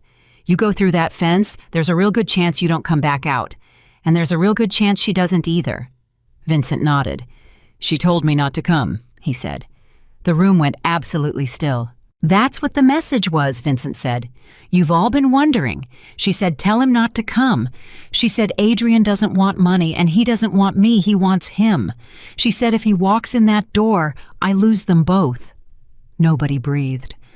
"So she's smarter than every man in this room," Vincent said. "And she's right, and she's been right about everything for 10 years, and I never listened to her once." He put his hands on the table. "And I'm going anyway." "Sir." "Not because I know better." Vincent looked up, and his eyes were dry, and that was somehow worse than crying. "I don't know better. I've never known better. I'm going because for 10 years, every single time it cost me something, I let her sit in the car. And she's in a room right now with 4 stitches in her head and 8 weeks of my child inside her. And the last thing she said to me through a stranger was that she's sorry for being one more thing I have to lose." His voice didn't break. It just got very, very quiet. "So she's wrong about one thing," Vincent said. "That's all. In 10 years, she's wrong about exactly one thing, and it's that. And I'm going to go tell her in person if it's the last thing I do on this earth." Marcus Reed looked at him for a long moment. Then he picked up his coat. 11 men, he said, in one at a time, 4 hours. At 11:58:40 feet from a fence in Waukegan, Vincent Blackwood's burner phone lit up. It was the nurse. He answered it, and she was whispering so fast he could barely make out the words. "He knows," she said. "Mr. Blackwood, he knows about me. He's known since this morning. He let me make that call. He let me, and he's moving her right now. They've got her in the van. She's in the van, and Mr. Blackwood, listen to me." The line filled with a sound.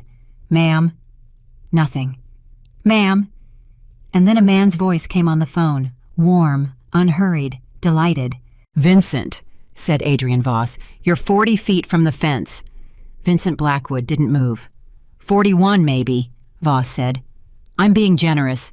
There's a man about 9 feet to your left, and he's breathing like he's been running, and you should talk to him about that, because it's the kind of thing that gets people killed.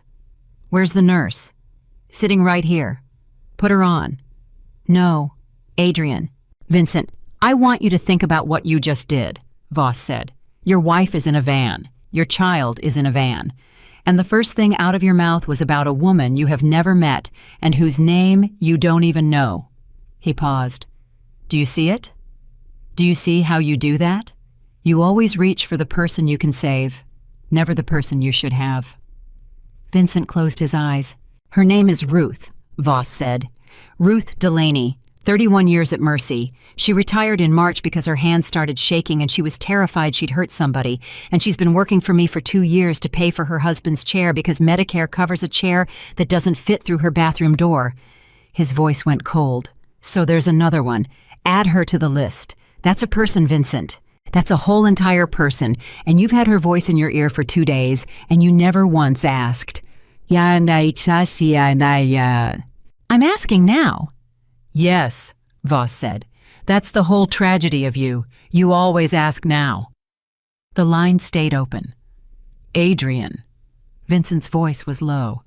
Whatever you're going to do to her, she called me because of a bag of pretzels. That's it.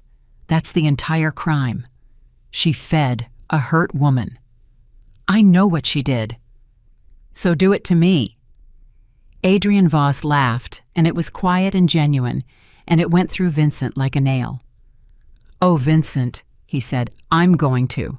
At 12:06 a.m., the line went dead, and Marcus Reed grabbed Vincent's arm. We're blown. I know.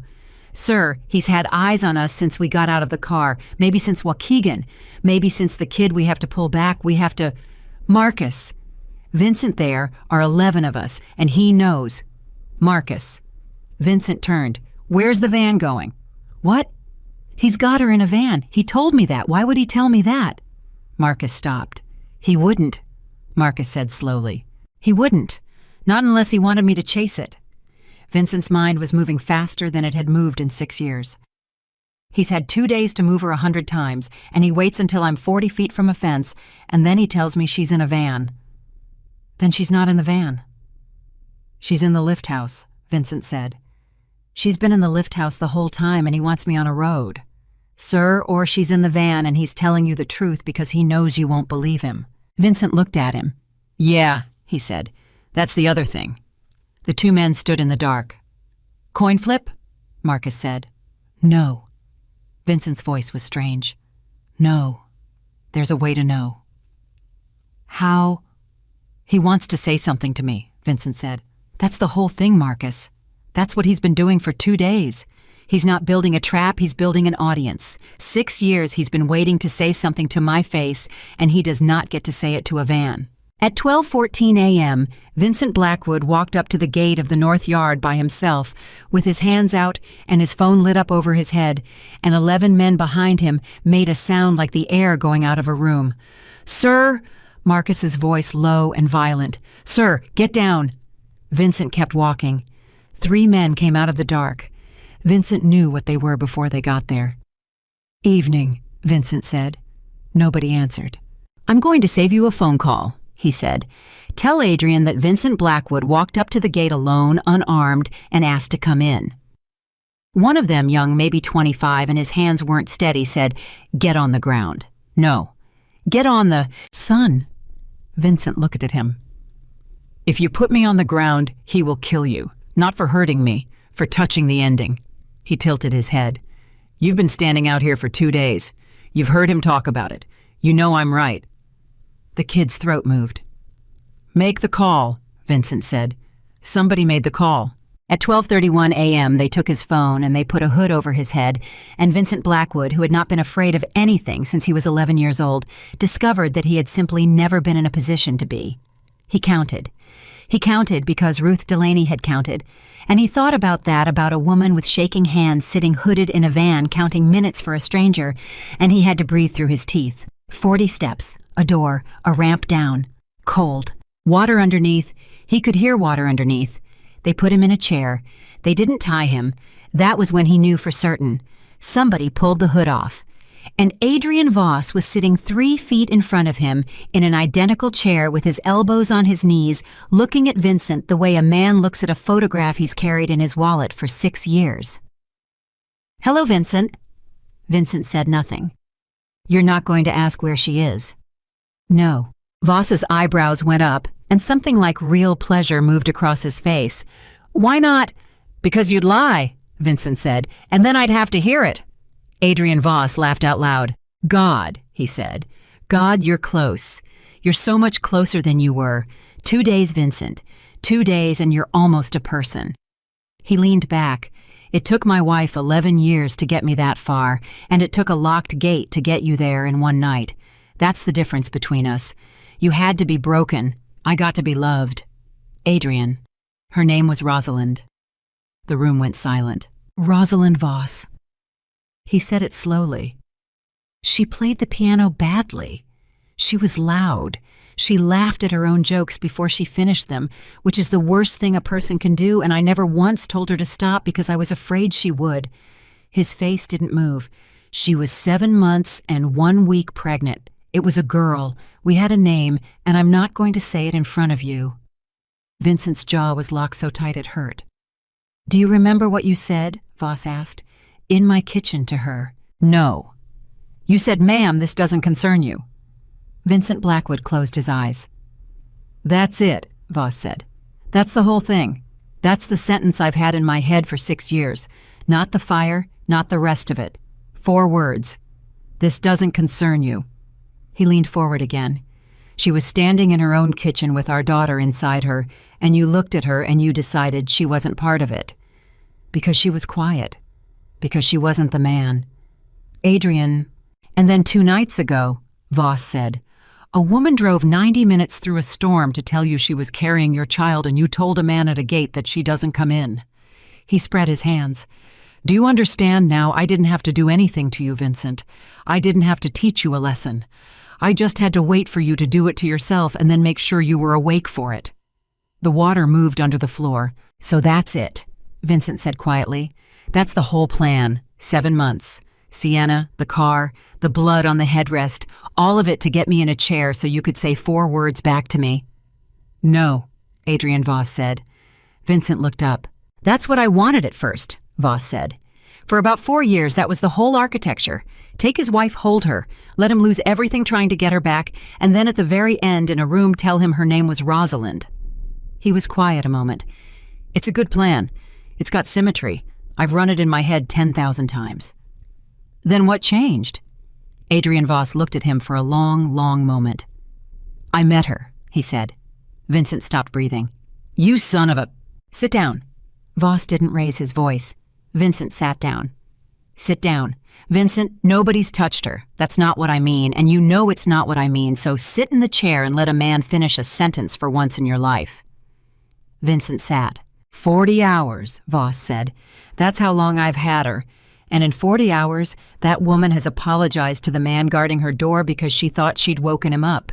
She has asked Ruth about Ruth's husband by name, Vincent. She learned his name, and she has thanked every single person who's put a bottle of water in her hand." His voice had gone strange. "And last night she asked me if I was cold." Vincent stared at him. "I'm the man who took her off a road at midnight," Voss said. "And she looked at me sitting there at 2 in the morning, and she said, 'You should get a coat. It's freezing in here.'" Nobody in that room said anything. "So I sat down," Adrian Voss said, "and I asked her a question I have wanted to ask a woman like her for 6 years. I said, 'Why did you stay 10 years? Why did you stay don't?' And she said, 'Adrian, don't.' She said, 'Because he was going to be good.' I could see it. It was right there." Vincent Blackwood made a sound like something tearing. She said, "I wasn't waiting for him to love me. I was waiting for him to arrive." Voss's face had gone perfectly still.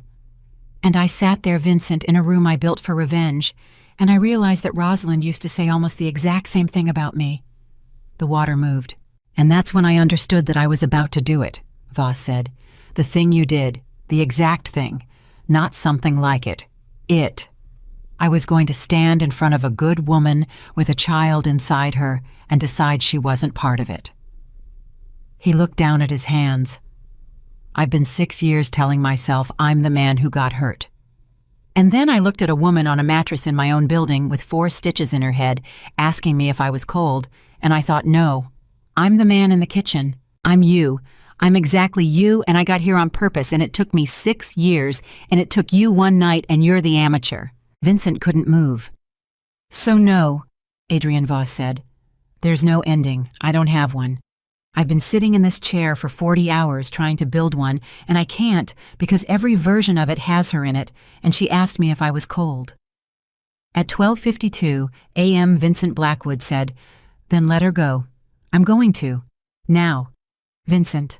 Right now. Tonight. Adrienne, whatever you want from me, take it. Take all of it. I'll sign it over. I'll walk into a federal building tomorrow morning, and I'll say whatever you want me to say, and I will never see the outside of a prison again. I don't care. His voice broke wide open. Let her go. That's the problem, Voss said. What? That. Voss pointed at him almost gently. That right there. You're doing it again. Doing what? Trading. Adrienne Voss stood up. Vincent, listen to me because I'm going to give you something, and you're not going to understand it for about a year. She doesn't want to be traded. She spent 10 years being the thing that gets weighed against other things, and you're sitting in a chair in a lift house at 1 a.m, offering to put her on the scale again. Vincent's mouth was open. I'm not letting her go because you gave me something, Voss said. I'm letting her go because she's a person, and I forgot that for 6 years, and she reminded me by asking about my coat. He walked to a door. Adrienne, Voss stopped. Why are you telling me all this? Vincent said. Adrienne Voss didn't turn around. Because somebody has to survive this, he said, and it isn't going to be me. At 1:04 a.m., the door opened, and Isabella Carter walked through it on her own 2 feet. Nobody was holding her arm. Nobody was pushing her. She came through that door under her own power in the same coat she'd been wearing in the rain 2 nights before, with a line of black stitches over her left eye and a bruise going yellow at the edges. And she stopped 4 feet inside the room and looked at her husband sitting in a folding chair. Vincent stood up. He got about halfway to his feet, and then his legs quit, and he sat back down, and it happened in front of 9 men, and he didn't care. Bella, he said. She looked at him for a long moment. You came, she said. 2 words. And Vincent Blackwood, who had built an empire out of never letting anything land, felt those 2 words go into him past every wall he had ever put up in his life. Not you came like relief. You came like a question, like a woman who was actually surprised, like a woman running the odds in her head and finding that they didn't support it. Bella, I told her not to come. Isabella said to nobody to the room. I told Ruth. I said tell him not to come. Did she tell you? She told me. And you came anyway. Yes. Isabella nodded slowly, and then she said something that took the floor out from under him. Of course you did, she said. It's a rescue. You were always going to be good at the rescue. Vincent's face came apart. Bella, that's not... She stopped, pressed her fingers to her mouth, breathed. That's not fair. I'm sorry. I've been awake for 2 days and I've got a hole in my head and I'm not being fair. Be unfair, Vincent said. Please, please be unfair to me. I'm asking you. See, that's the thing. Isabella's voice was so tired. You can take it. That's the horrible part, Vincent. You can take anything. I could stand here and say the worst thing anybody's ever said to you, and you'd take it and you'd sleep fine because it costs you nothing to be hurt. She looked at him. It only ever cost you something to stay. The room was so quiet. I want to say something, Vincent said. I know. Bella. I know what it is. She was crying now, and she was furious about it, and she wiped her face with the back of her wrist the way she'd done in a doctor's office 3 days ago. You want to say you're sorry, and you want to say you didn't know, and you want to say that if you'd known about the baby, you'd have opened the gate. Vincent didn't answer. Say it, Isabella said. Go ahead. Say it out loud so we can both hear how it sounds. If I'd known about the baby, Vincent said, I'd have opened the gate. And Isabella Carter closed her eyes. Yeah, she said. That's what I thought. Bella. That's the answer, Vincent. That's it. That's the whole thing right there. Her voice rose, and it was the first time in 10 years that anyone in that world had ever heard her raise it, and 9 armed men stood absolutely still. You'd have opened the gate for the baby, not for me. Me standing in the rain wasn't enough. Me driving 90 minutes through a storm wasn't enough. Your wife of 10 years wasn't enough. But a photograph would have done it. That's not... Then what is it? She stepped forward. Tell me. Because I have been asking that question in my head for 40 hours in a room with a mattress in it, and I cannot get to the bottom of it. What was the number, Vincent? What did I have to be worth? Because 10 years wasn't it, and a storm wasn't it, and loving you when nobody else on this earth would wasn't it. So what was the number? Vincent Blackwood sat in a folding chair and had no answer. See? Isabella whispered. There isn't one. That's what I figured out. There's no number. I was never on the list. You were the only thing on the list. Don't. She said it with real violence. Don't you dare. Not now. Not in front of these men. You had 10 years to say that in a kitchen. I know. You had 10 years, Vincent, and you had a phone in your hand, and I was 40 feet away in the rain, and I asked you... Her voice tore. I asked you a question. I said if I called from the road and said drop everything, would you have? And you thought about it. Vincent, you thought about it. In front of me. I know. You want to know what the worst part of the last 2 days was, Isabella said. It wasn't the car. It wasn't the men. It wasn't the stitches. It was lying on a mattress at 4 a.m, realizing that when they ran me off that road, the very first thing I felt wasn't fear. She stopped. It was relief. Vincent's whole body went rigid. Because at least it was over, she said. At least I didn't have to go back and be at the gate again. Nobody in that room breathed. And Adrian Voss, standing by the door, turned his face away. At 1:19 a.m., Vincent Blackwood got out of the chair. He didn't get up. He got down. He went to his knees on a concrete floor in front of his wife, and Marcus Reed would hear about it from 4 different men over the next 10 years and would never quite believe it. And Vincent didn't reach for her. That was the thing. He didn't reach for her. Vincent, get up. No. Get up. These men are watching. Let them. Vincent. Bella, I'm going to say 4 things, he said, and then I'm going to stop talking, and I'm never going to make you listen to me again as long as I live. Isabella stood very still. 1, Vincent said. I knew. The whole time. That's the first thing, and it's the worst one, and I'm saying it first, so you don't have to wonder. I knew what I was doing to you. Every single day for 211 days, I got up in the morning and I knew. And I did it anyway, and there is no story I can tell you where I'm confused or lost or in over my head. I knew. I just didn't think you'd ever actually go. Isabella's hand came up over her mouth. 2, it was never her. You said that at the gate, and you were right, and I didn't understand it then, and I do now. It wasn't Sienna. It could have been anybody. What I wanted was a room where nobody had ever seen me be good, because you'd seen it, and every time you looked at me, you were looking at a man I stopped being years ago, and I couldn't stand it. His voice was shaking. It's easier to be with someone who never knew. That's all it was. That's the whole affair. There's nothing else in it. Vincent. 3. He looked up at her. You asked me what the number was. There wasn't one. But not because you were worth nothing, Bella. Because I never did the math. Not once. In 10 years, I never once sat down and thought about what you were worth, because you were just there like the floor, and nobody weighs the floor. His face twisted. That's not better. I know that's not better. That's worse, and I'm saying it anyway because you asked, and you deserve one true answer before you go. Isabella was crying without a sound. 4, Vincent said.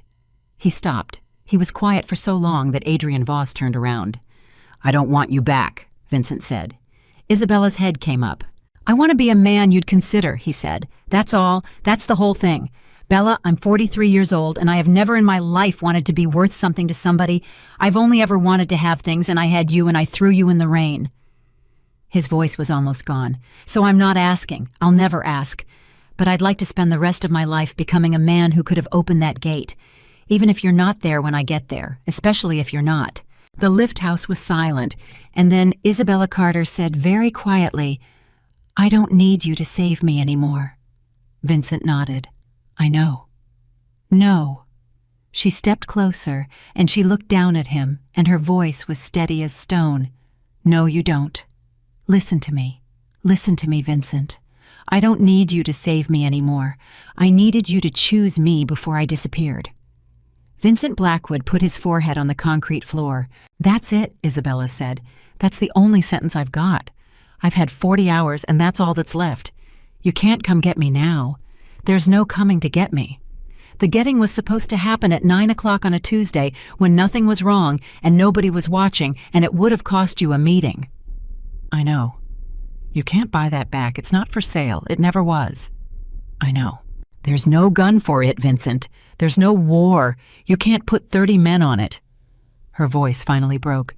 It was a gate. It was a gate and a button, and I was 40 feet away. And Vincent Blackwood, on his knees on a concrete floor, said the only true thing he had left. Bella, I'm not trying to buy it back, he said. I know it's gone. I'm not stupid, I'm just late. He lifted his head. I'm on the floor because it's where I've been for 2 days and I only just noticed. At 1:34 a.m., Adrian Voss said, Isabella. She turned. The car's outside, he said. Ruth's driving. She's got the keys and she's got a full tank, and I've told the men at the gate to open it, and if any of them so much as looks at that car, I'll deal with it personally. Isabella looked at him for a long moment. Adrian, don't.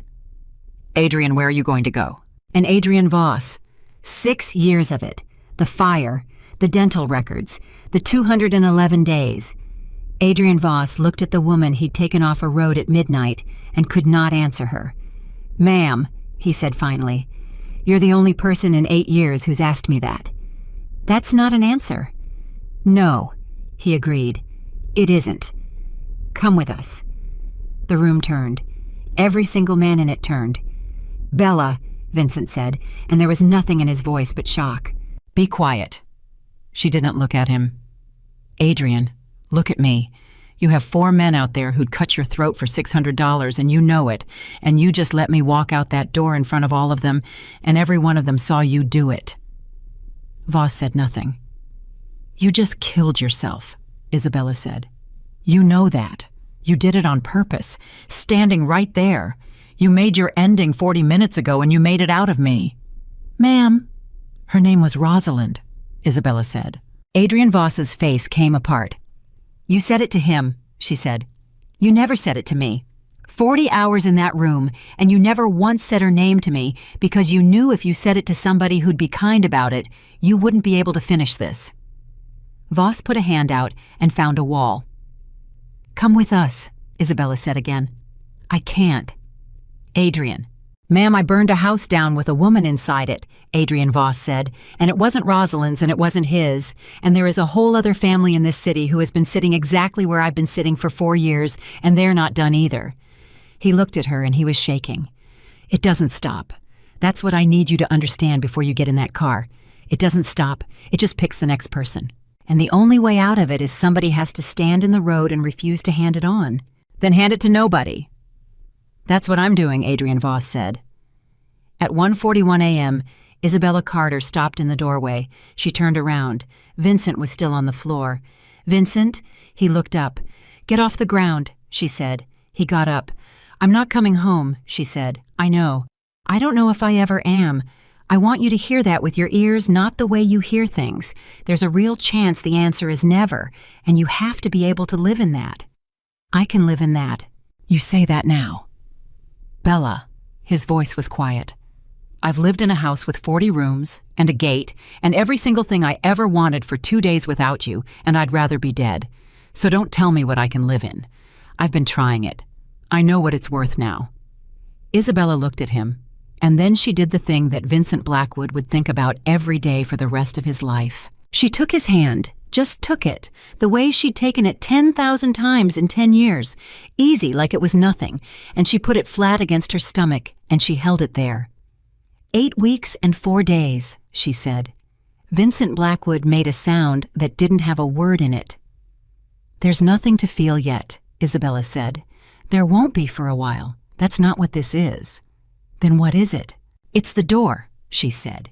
It's the same door I drove 90 minutes through a storm to stand in front of, and I'm giving it to you one more time because I'm apparently the stupidest woman in the state of Illinois. Bella.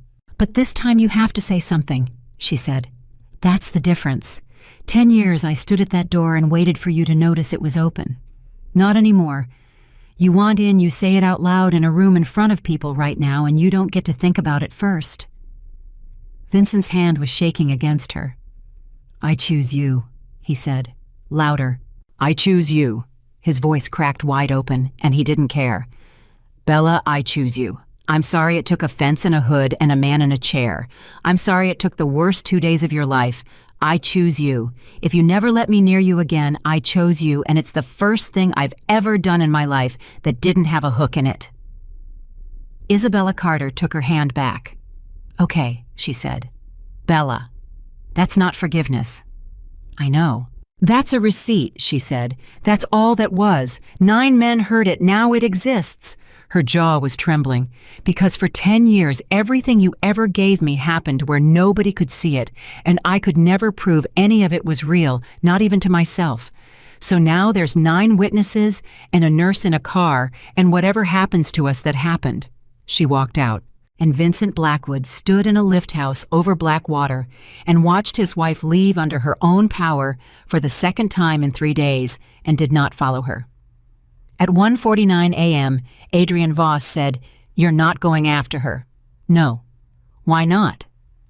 Vincent Blackwood looked at the door for a long time. "Because that's the part I always do," he said. "The going after. I'm good at that. I've been good at it my whole life." His voice was hollow. "The part I've never done is stay where I am and let somebody choose." Adrian Voss nodded slowly. Then he said, "Vincent." "Yeah." "There's a car coming across the bridge." Vincent turned. "It's not mine," Voss said. At 1:50 a.m., Vincent Blackwood said one word. "Marcus." He said it into nothing, because they'd taken his phone at the gate, and then he turned around and grabbed the nearest man by the front of the jacket and said it again. "Give me a phone." "Sir, I don't—" "Give me a phone." Adrian Voss said, "Give him a phone, Petey." The phone came out. Vincent dialed a number he had never once had to think about, and it rang twice, and Marcus Reed's voice came on like a gunshot. "Sir, Marcus, where's the car?" "What car?" "Ruth's car. Isabella's in a car with Ruth Delaney. It left the yard 9 minutes ago." "Sir, nothing's come out of that gate." Vincent's blood stopped. "Say that again." "Nothing has come out of that gate since you went in it," Marcus said. "I've had eyes on it for 90 minutes. Nothing's come out." Vincent turned around slowly and looked at Adrian Voss. "Adrian," he said, "where is my wife?" "She left. She didn't come out the gate." Voss's face changed. It was the first time in 2 days that Vincent had seen anything crack in that man, and what came through it wasn't guilt. It was calculation fast and awful. "There's a service road," Voss said, "off the north fence. It's how the trucks come in. It puts you on the bridge in about 4 minutes. And the car coming across the bridge right now is coming the other way," Adrian Voss said. "Adrian." Vincent's voice went very quiet. "Is there another way off that bridge?" Voss didn't answer. "Is there another way off that bridge?" "No," Adrian Voss said. "There's water on both sides and a rail in the middle. It's a bridge, Vincent. That's what a bridge is." At 1:52 a.m. Ruth Delaney's hands were shaking on the steering wheel, and she was furious about it, and she said so. 31 years, she said. 31 years I've had a man's chest open in front of me, and my hands were like stone, and now look at them.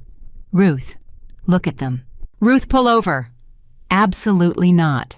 "Ruth," Isabella put a hand on her arm, "pull over, just for a second. You're doing 40 on a bridge in the dark, and you can't feel your fingers, and I've already been in 1 accident this week." Ruth Delaney laughed. It came out of her ragged and wet. "That's not funny."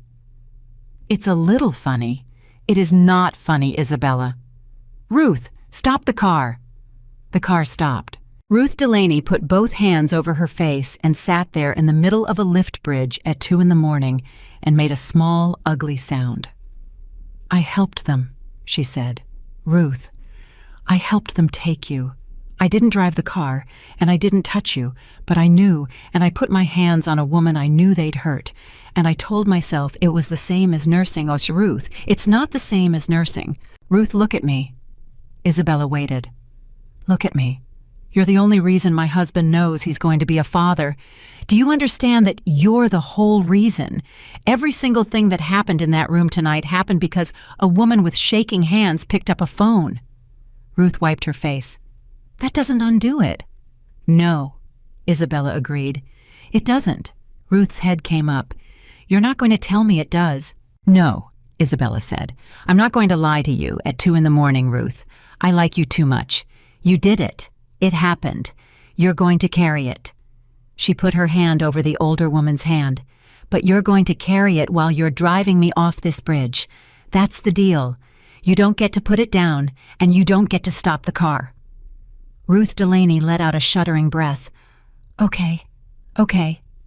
Isabella? Yeah. There's headlights. At 1:54 a.m., Vincent Blackwood ran. He ran through a door and up a ramp and across a yard, and 9 armed men watched him go, and not one of them raised a hand because Adrian Voss was running right behind him. Vincent, how many? I don't know. Adrian, how many? If it's who I think it is, it's 4 cars, Voss said. 16 men. They don't come light. Who is it? The Renners. Vincent got to the fence and stopped like he'd hit a wall. The Renners are dead. So am I, Adrian Voss said. Everybody in this city is dead, Vincent. That's the joke. That's the whole joke. Nobody's dead. We just stopped looking. At 1:55 a.m., Marcus Reed's voice came out of the phone in Vincent's hand. Sir, I've got 4 vehicles on the bridge approach north side moving slow. And sir, his voice changed. There's a car stopped in the middle of the span. It's been sitting there for about 90 seconds. Vincent Blackwood's whole world reduced itself to the size of a coin. That's her. Sir, Marcus, that's her. That's the car. Vincent, I've got 11 men, and none of them are on that side of the water. Do you understand me? To get to that bridge, I have to go around, and around is 19 minutes, and I'd have to go through the front of 4 cars to do it. Then go through them. Sir, go through them. Vincent, Marcus's voice cut like a wire. 11 men, 16 guns, on a bridge with your pregnant wife stopped in the middle of it. You want me to start a war 40 feet from her car. Vincent Blackwood opened his mouth and nothing came out. Because it was the gate again.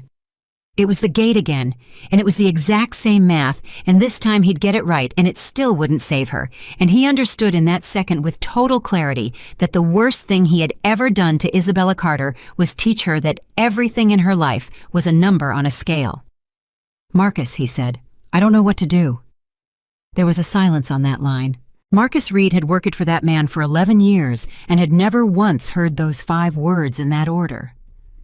Sir, Marcus said quietly, then don't do anything. Not for 10 seconds. Just stand there. At 1:56 a.m., Adrian Voss took the phone out of Vincent Blackwood's hand and hung it up. Adrian, look at me. Give me the phone. Vincent, look at me. Voss's face was calm. He was completely, terribly calm. They're not here for her. They don't care. They're not here for her. They're here for me. And in about 4 minutes, they're going to reach that car, and a man is going to get out and look in the window, and he's going to see a woman he's never met. Voss's voice never moved. And then he's going to make a decision, and it's going to depend entirely on whether he thinks that woman is worth more to him alive in a car or alive in a trunk. Adrian, that's your wife's whole life, Vincent, Adrian Voss said. Right there, some man in the dark deciding what she's worth. It's what you did to her for 10 years, and now it's on a bridge with headlights. Vincent couldn't breathe. So here's what happens, Voss said. I'm going to walk out on that bridge. They'll kill you. Yes. Adrian. Vincent, listen to me very carefully because I've only got 4 minutes, and you've been a slow learner for 6 years.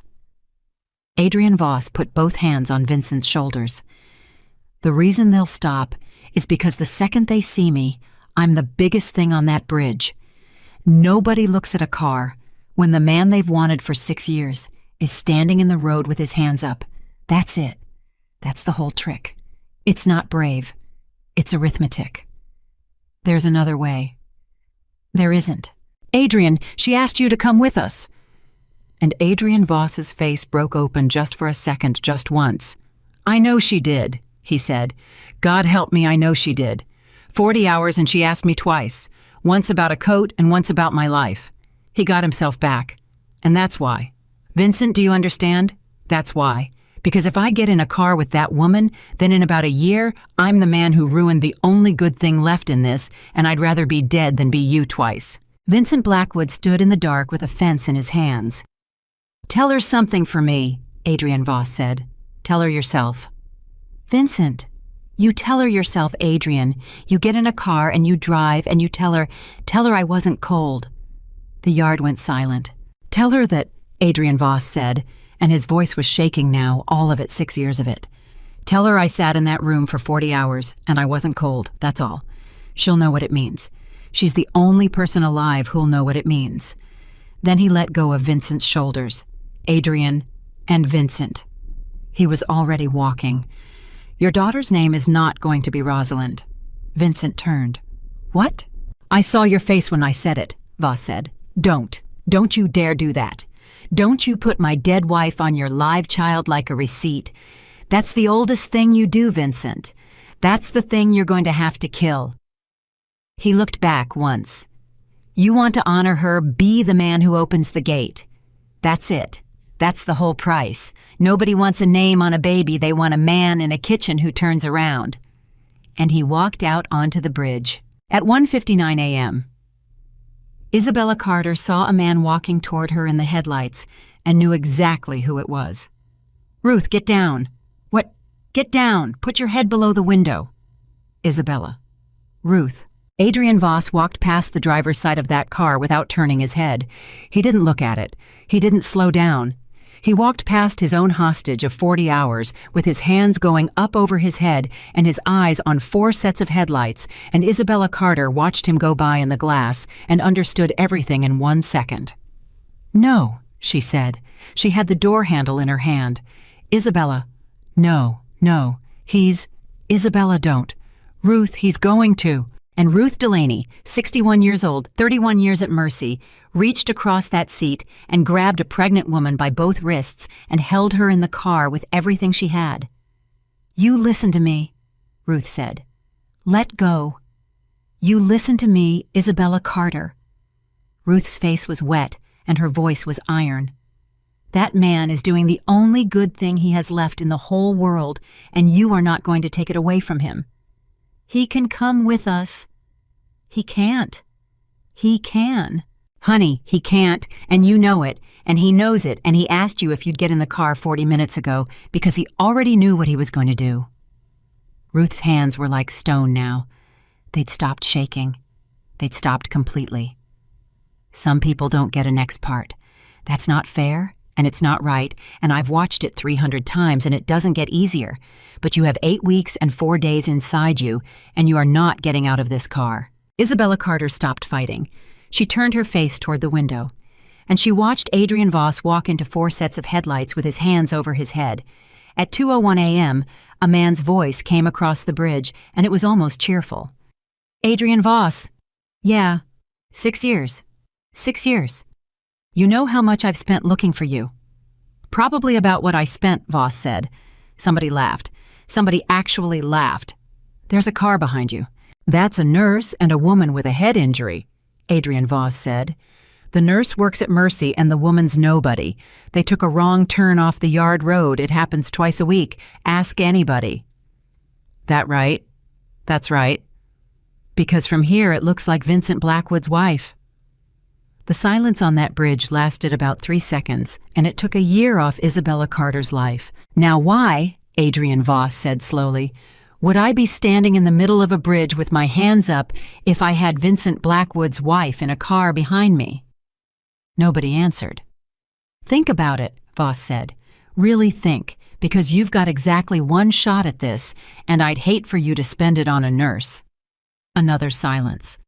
Let the car go, somebody said. "Wait! Let the car go!" "Danny, look at him. Look at him. He came out on his own." A pause. "He's done." At 2:03 a.m., Ruth Delaney drove past 4 cars at 15 miles an hour with her chin up and both hands on the wheel and did not look at a single man on that bridge. Isabella Carter turned around in her seat. She turned all the way around and she looked out the back glass, and Adrian Voss was standing in the middle of that span with his hands over his head, and he was watching the car go, and even from 100 feet in the dark she could see it. He was smiling. "Ruth, don't." "Ruth," he's smiling. "Isabella, don't look." "I have to look." "Why?" And Isabella Carter said something that Ruth Delaney would think about for the rest of her life. "Because somebody has to," she said. That's all he ever wanted. Ruth, that's the whole thing. Somebody in his kitchen for 1 second, somebody who saw him. Ruth Delaney drove, and behind them Adrian Voss stood in the road and refused to hand it on. At 2:04 a.m., Vincent Blackwood was on his knees at the fence when the shots came across the water. 3 of them. Just 3. He didn't move for a very long time. At 2:31 a.m., Marcus Reed found him there. "Sir, is she out?" "She's out. She's on 41. Ruth's driving her to Clara Whitmore's." Vincent nodded. "Sir, are you hurt?" "No." "Vincent." Marcus crouched down. "Vincent, look at me. Are you hurt?" "No, Marcus, I'm not hurt." Vincent's voice was a scrape. "That's the thing about me. Nobody's ever hurt me. That's what she said, remember? It costs me nothing to be hurt." "Sir." "He asked me for one thing." Vincent was staring at the water. 6 years he built this. 211 days. He had me in a chair, Marcus. He had me on my knees on a floor. And he could have done anything he wanted to me, and he didn't. And the one thing he asked me for was to tell her he wasn't cold. Marcus was quiet. "I don't even know what it means," Vincent said. "She will." That's what he said. Vincent Blackwood got up off the ground. "Marcus." "Sir." "His wife's name was Rosalind," Vincent said. "I want it written down somewhere. I want it in a book. I want it in a place where somebody has to read it 100 years from now. Rosalind Voss. She played the piano badly, and she laughed at her own jokes before she finished them, and she was 7 months and 1 week pregnant, and she asked me please, and I said, 'This doesn't concern you.'" Marcus Reed stood in the dark with his hands at his sides. "Sir," he said, "there's no book." "Then we're going to make one," Vincent said. At 9:15 that morning, Vincent Blackwood knocked on Danny Kovac's door. Danny's wife opened it. She looked at him for about 4 seconds, and then she started to close it. "Ma'am?" "No." "Ma'am, I'm not here to—" "I don't care what you're here for." Her voice was low, and it was shaking, and she had one hand on the door and one hand on the frame. "My husband has 4 stitches in his head, and he cries in the shower where he thinks I can't hear him, and he's been at your gate for 6 years, Mr. Blackwood. 6 years, and you put his head in a wall because a woman was in the rain." "Yes, ma'am." She stopped. What?" "I said yes, ma'am." Vincent stood on that step with his hands at his sides. "You're right. That's what I did. I'm not going to explain it, and I'm not going to give you a reason because there isn't one, and if I give you a reason, then you have to argue with it, and you shouldn't have to do that on your own step at 9 in the morning. Danny's wife stared at him. "Then what do you want?" "I want to say it to him." "He doesn't want to see you." "That's fine." "He doesn't want your money." "That's fine too," Vincent said. "Ma'am, I'm going to be honest with you because I've been lying to everybody for 20 years, and I'm bad at the other thing, but I'm going to try. I've got about $400 million, and there is nothing I can put on this step that's worth anything to you. I know that. I found that out at about 2 o'clock this morning." She didn't say anything.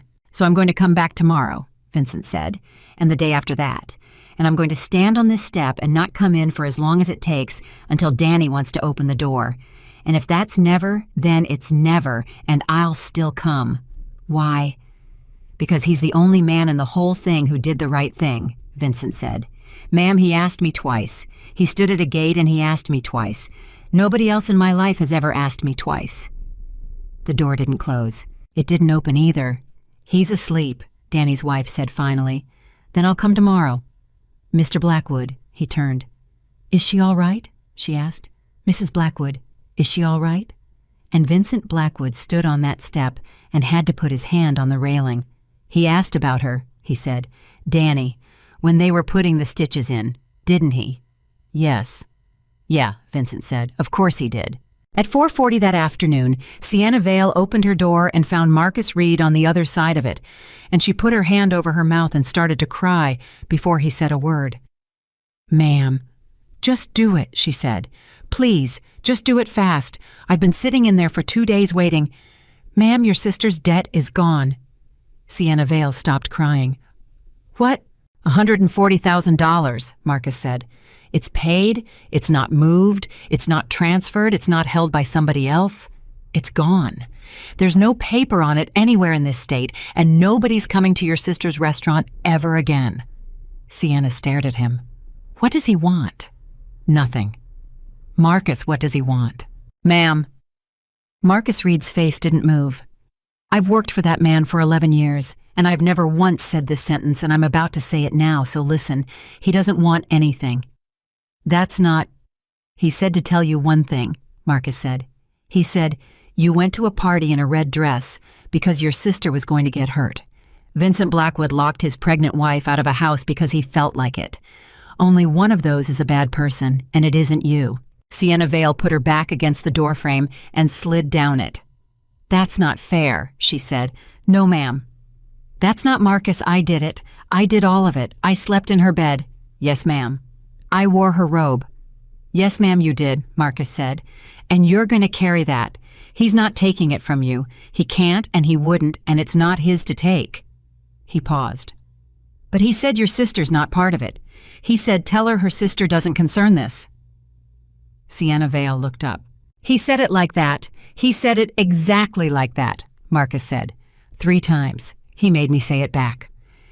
At 6:20 that evening, Clara Whitmore opened her door, and Vincent Blackwood did not come in. She's asleep, Clara said. Okay. Vincent, that's fine, Clara. I'm not asking. You're going to stand on my step. Yeah. For how long? Until she's awake, Vincent said. And then if she doesn't want to see me, I'm going to go home and I'm going to come back tomorrow. Clara Whitmore looked at him for a long moment. You're doing the thing, she said. What thing? The grand gesture thing, the standing in the rain thing. Her voice was flat. Vincent, she doesn't want a gesture. She had a gesture. It was a bracelet. And Vincent Blackwood nodded. You're right, he said. Then he turned around and walked to his car. Clara stood in her doorway with her mouth open. Where are you going? Home. You just said, Clara, you just told me she doesn't want it, Vincent said. And you've known her for 22 years, and I've been ignoring people who tell me true things for my entire adult life. He opened the car door. So I'm going home. Tell her I came. Tell her I left when you told me to. That's all. Clara Whitmore stood there in the doorway. Vincent. He stopped. That's the first time, she said. First time what? The first time in 22 years, Clara said, that you've ever done what somebody asked you to. At 11:50 that night, Vincent Blackwood's phone rang. It was a number he didn't know. Blackwood? It's me. Vincent Blackwood sat down on the floor. Bella. Don't do anything, she said. Don't say anything big. I've got about 4 minutes and then I'm going back to sleep for 11 hours. Okay. Clara said you left. She told me to. Yeah, Isabella said. That's why I'm calling. Neither of them said anything for a while. Vincent? Yeah. Is he dead? Vincent closed his eyes. Yes. He heard her breathe out. Tell me, she said. Bella, tell me. Don't manage me. Don't handle it. I've had 10 years of being handled, and I would rather hear the worst thing on earth than have one more man decide what I can take. He walked out on the bridge with his hands up, Vincent said. He told them you were a nurse and a nobody who took a wrong turn. He told them to think about it. He said you've got one shot, and I'd hate for you to spend it on a nurse. Vincent's voice went. And then he stood there and let them look at him, Bella, because he knew nobody looks at a car when he's standing in the road. Silence. He asked me to tell you something. Don't. Bella. Vincent, don't. I can't. He said to tell you he wasn't cold. And Isabella Carter, 3 days pregnant past 8 weeks with 4 stitches over her left eye in her best friend's guest room at midnight, made a sound that Vincent Blackwood heard through a phone and felt in his whole body. "Bella, I'm here. What does it mean?" She was crying so hard she couldn't answer for a while. "He was cold," she finally said. "That's what it means. He was so cold, Vincent. 40 hours he sat in that room in a shirt, and I told him to get a coat, and he said he was fine, and I said, 'Nobody's fine, you're shaking,' and he—" She stopped, breathed. "He said, 'I've been cold for 6 years, ma'am. I stopped noticing.'" Vincent put his hand over his eyes. "And I said, 'Well, I noticed,'" Isabella said. "That's all. That's the whole conversation. I said, 'Well, I noticed.'" Neither of them spoke. "He was thanking me," Isabella whispered. "Vincent." He was standing on a bridge about to die, and he used his last message to thank me for noticing he was cold. At 12:04 a.m., Isabella Carter said, "Vincent, I want to ask you something, and I want you to answer it fast." "Okay." "When you heard the shots, what was the first thing you thought? Vincent Blackwood sat on his floor and did not think about it." "I thought that could have been her car," he said. "And the second thing, I thought he was 41 years old." Isabella was quiet a long moment. "Okay," she said. "Bella, that's a real answer. That's all. That's okay." Her voice was thick. "Vincent, a week ago, the second thing would have been about you." At 8 a.m. on a Tuesday, 3 weeks later, Vincent Blackwood sat in a parked car outside a medical building for 2 hours and 14 minutes and did not go inside. Isabella came out at 10:14. She walked over to the car and stood at the window. "How long have you been here?" "A while." "Vincent, 2 hours. The appointment was at 9:45. "I know." "Then why—" "Because you didn't invite me," Vincent said. Isabella Carter stood there on a sidewalk with her hands in her coat pockets. "That's not fair," she said. "It's not supposed to be fair. It's just true." He looked up at her. "Bella, if I go in there, then I'm in there. Then it's done, and you never got to decide because I'm very good at being in rooms, and once I'm in one, nobody can get me out of it." His hands were on the wheel. "So I'm going to sit in the car, every time, for as long as it takes. And if you ever want me in that room, you're going to have to say it out loud, and I'm going to make you say it. And I know that's hard, and I'm doing it anyway." Isabella's jaw was trembling. "That's cruel," she said. "Yeah. That is so cruel, Vincent." "I know."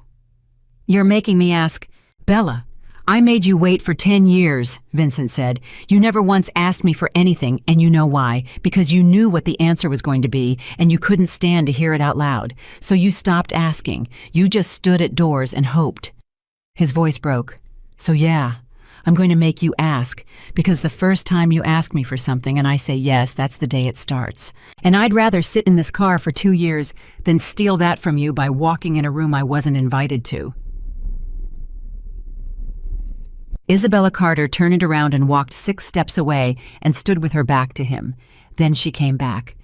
"Heartbeat's 162, she said. "Bella, that's all you get today." She was crying. "That's all I've got, Vincent. 162. Go home." He went home.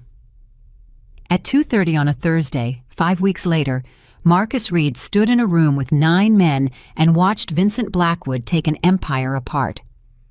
"The Cicero routes go to Dolan," Vincent said. "Sir, the trucks go to Dolan. The book goes to Dolan. Everything west of Cicero Avenue goes to Dolan, and he pays me nothing for it." The room made a noise. "Sir, that's 40 years. "That's my father's 40 years, Vincent said. "Not mine. I never built anything, gentlemen. I inherited a machine, and I got very good at feeding it." He put his hands on the table. "I've got a daughter coming in November, and when she's 15 years old and she asks me what I do, I'm going to have an answer. And it's not going to be a lie, because I'm not going to spend one more day of my life being a man who lies to a woman in his own kitchen." Nobody moved. "Anybody who wants a piece can take a piece," Vincent said. "I mean that. Come to me. Tell me what you want. I'll sign it. and I'll shake your hand, and I'll never say your name again. But if you come at me sideways, and for 1 second, one last second, the old thing came up through him like something under ice. If you come at me sideways, gentlemen, I'm still Vincent Blackwood for about another 6 months, and I would love the excuse. Afterward, Marcus stood in the doorway. Sir, say it. You're going to be poor. I'm going to have about $9 million, Marcus. That's poor for you. Yeah, Vincent said. It is. Marcus Reed didn't laugh. Sir, there's 4 families in this city who've wanted your throat for 20 years, and the only reason they never took it is because they were scared of you. He stepped into the room. You take the machine apart, you're a man in a house. That's what you said you wanted.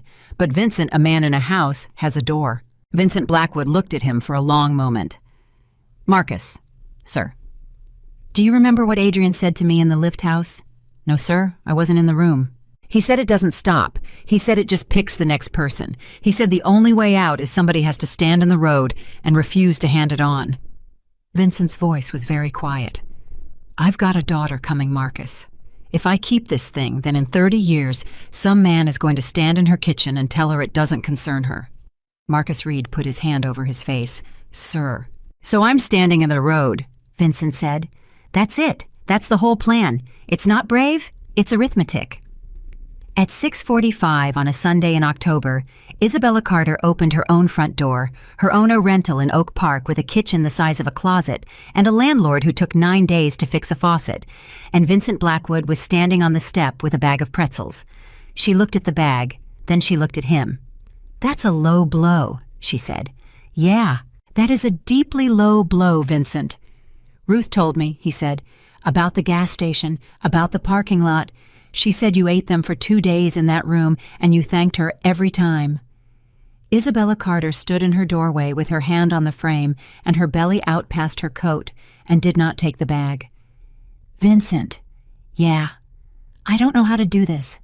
Neither do I. No, I mean... She stopped. Her eyes were wet. I don't know how to be a person who lets you in.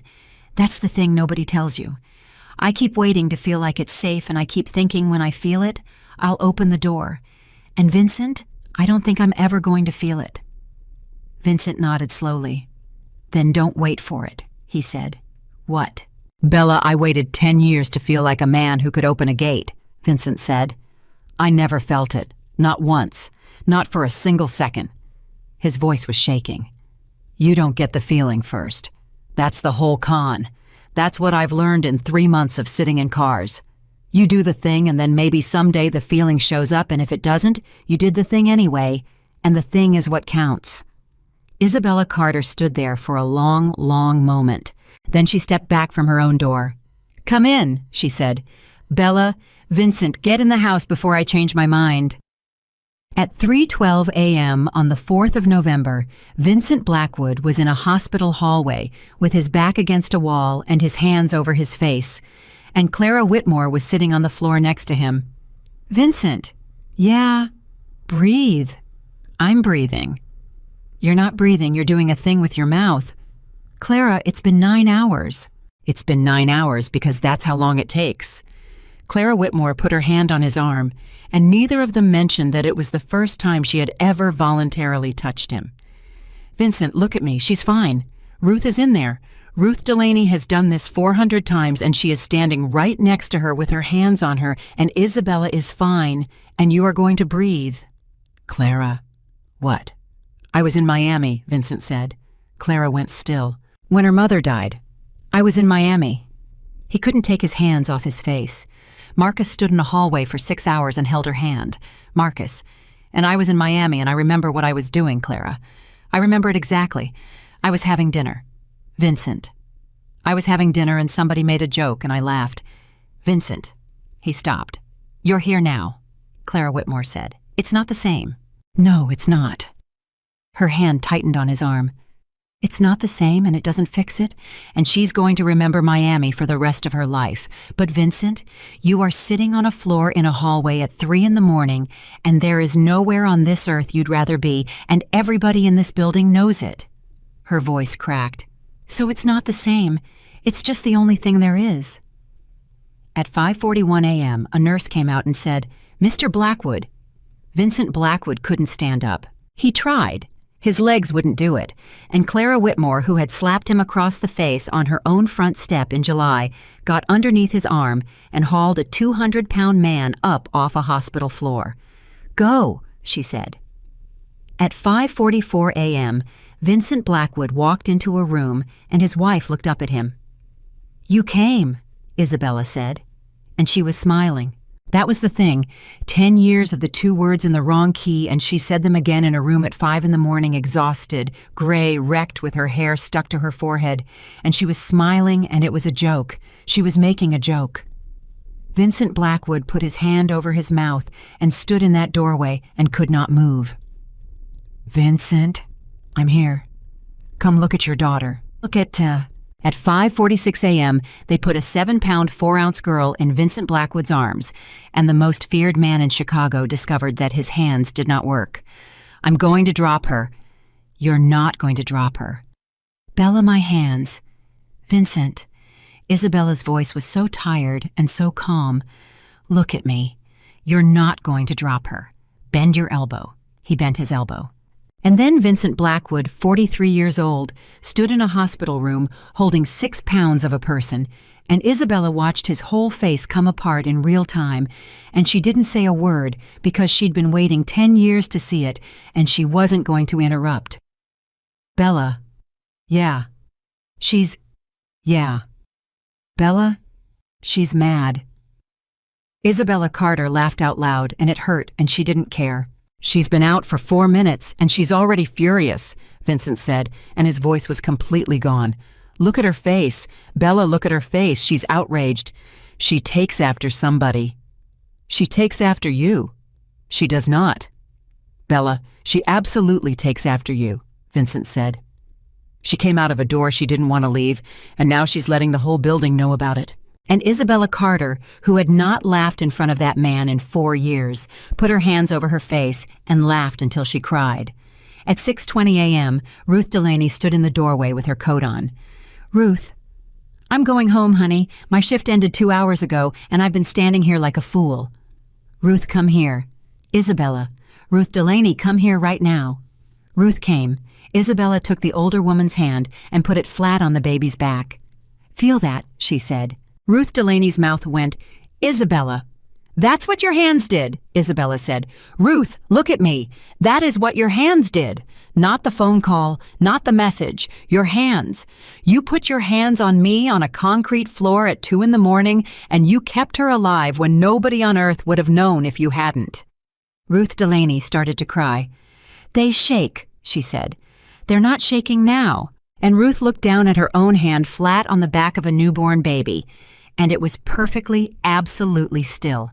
At 7:02 a.m., Vincent Blackwood said, "Bella, we have to name her." "I know." "Bella.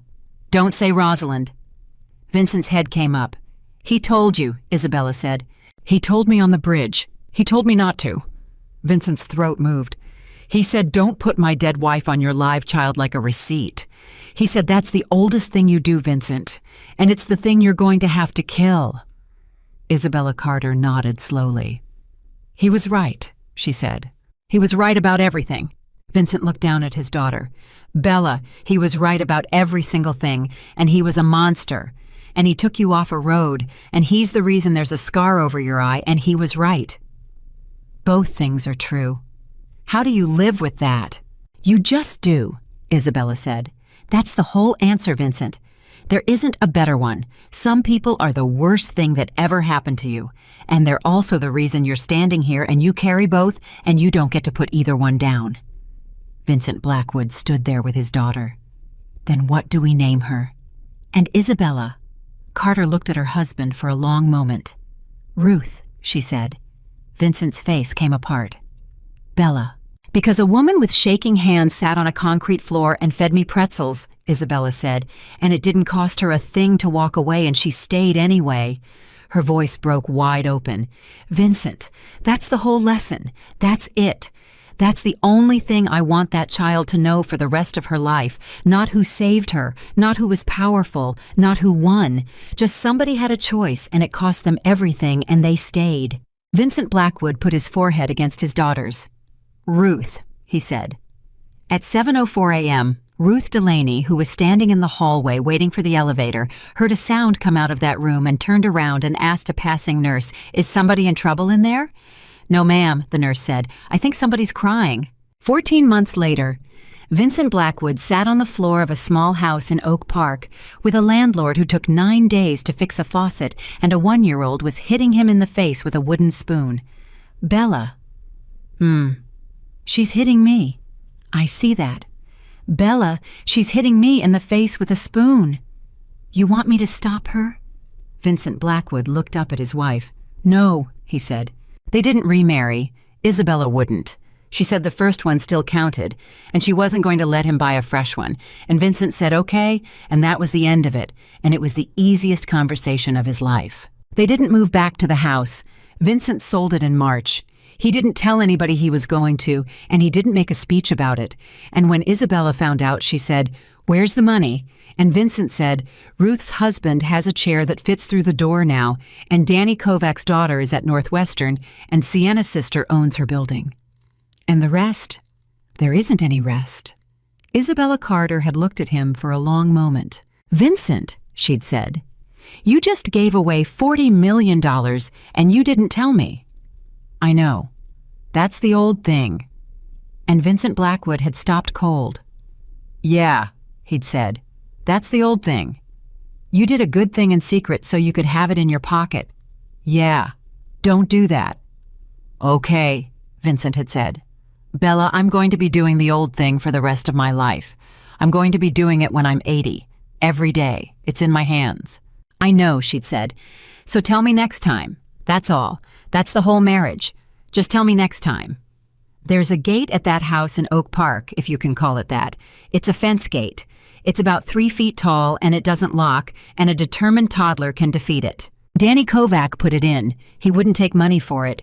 He came out on a Saturday with a post-hole digger and his own daughter, and he put it in, and he stayed for dinner. And when Vincent tried to say something at the table, Danny said, 'Sir, don't,' and Vincent said, 'Okay,' and that was that. It's the only gate Vincent Blackwood owns now." And on the night Isabella finally told him 2 years later on a porch at midnight, with a baby monitor between them, that she'd forgiven him, she didn't make a speech about it either. She said it the way you'd mention the weather. "Vincent, yeah, I stopped being angry." He didn't move. "When?" "I don't know. That's the stupid part." She was quiet. "That's what nobody tells you. There's no day. There's no moment.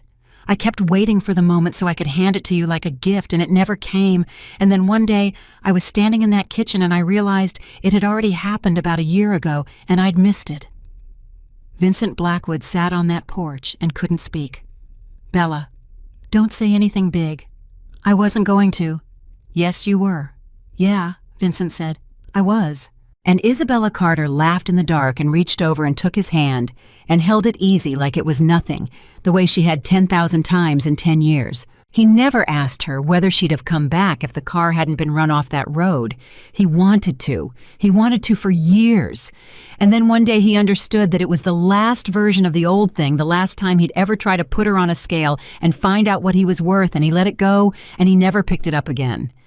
Because here's what a man like Vincent Blackwood spends his whole life learning, and most of them never do. You can run a city. You can own every road in it. You can make a room go quiet just by walking into it, and you can spend 40 years believing that's the same thing as being loved. But love is not a thing you hold. It is a thing you answer, and it only ever asks you once at a gate in the rain on an ordinary night when nothing is wrong and nobody is watching, and it cost you nothing but 40 minutes and your pride. Isabella Carter stood at that gate for 10 years. And on the night she finally stopped waiting, she didn't scream, and she didn't beg, and she didn't threaten him. She simply turned the car around and became the one thing the most feared man in Chicago could never buy back, never frighten, never own, and never for the rest of his life stop trying to deserve.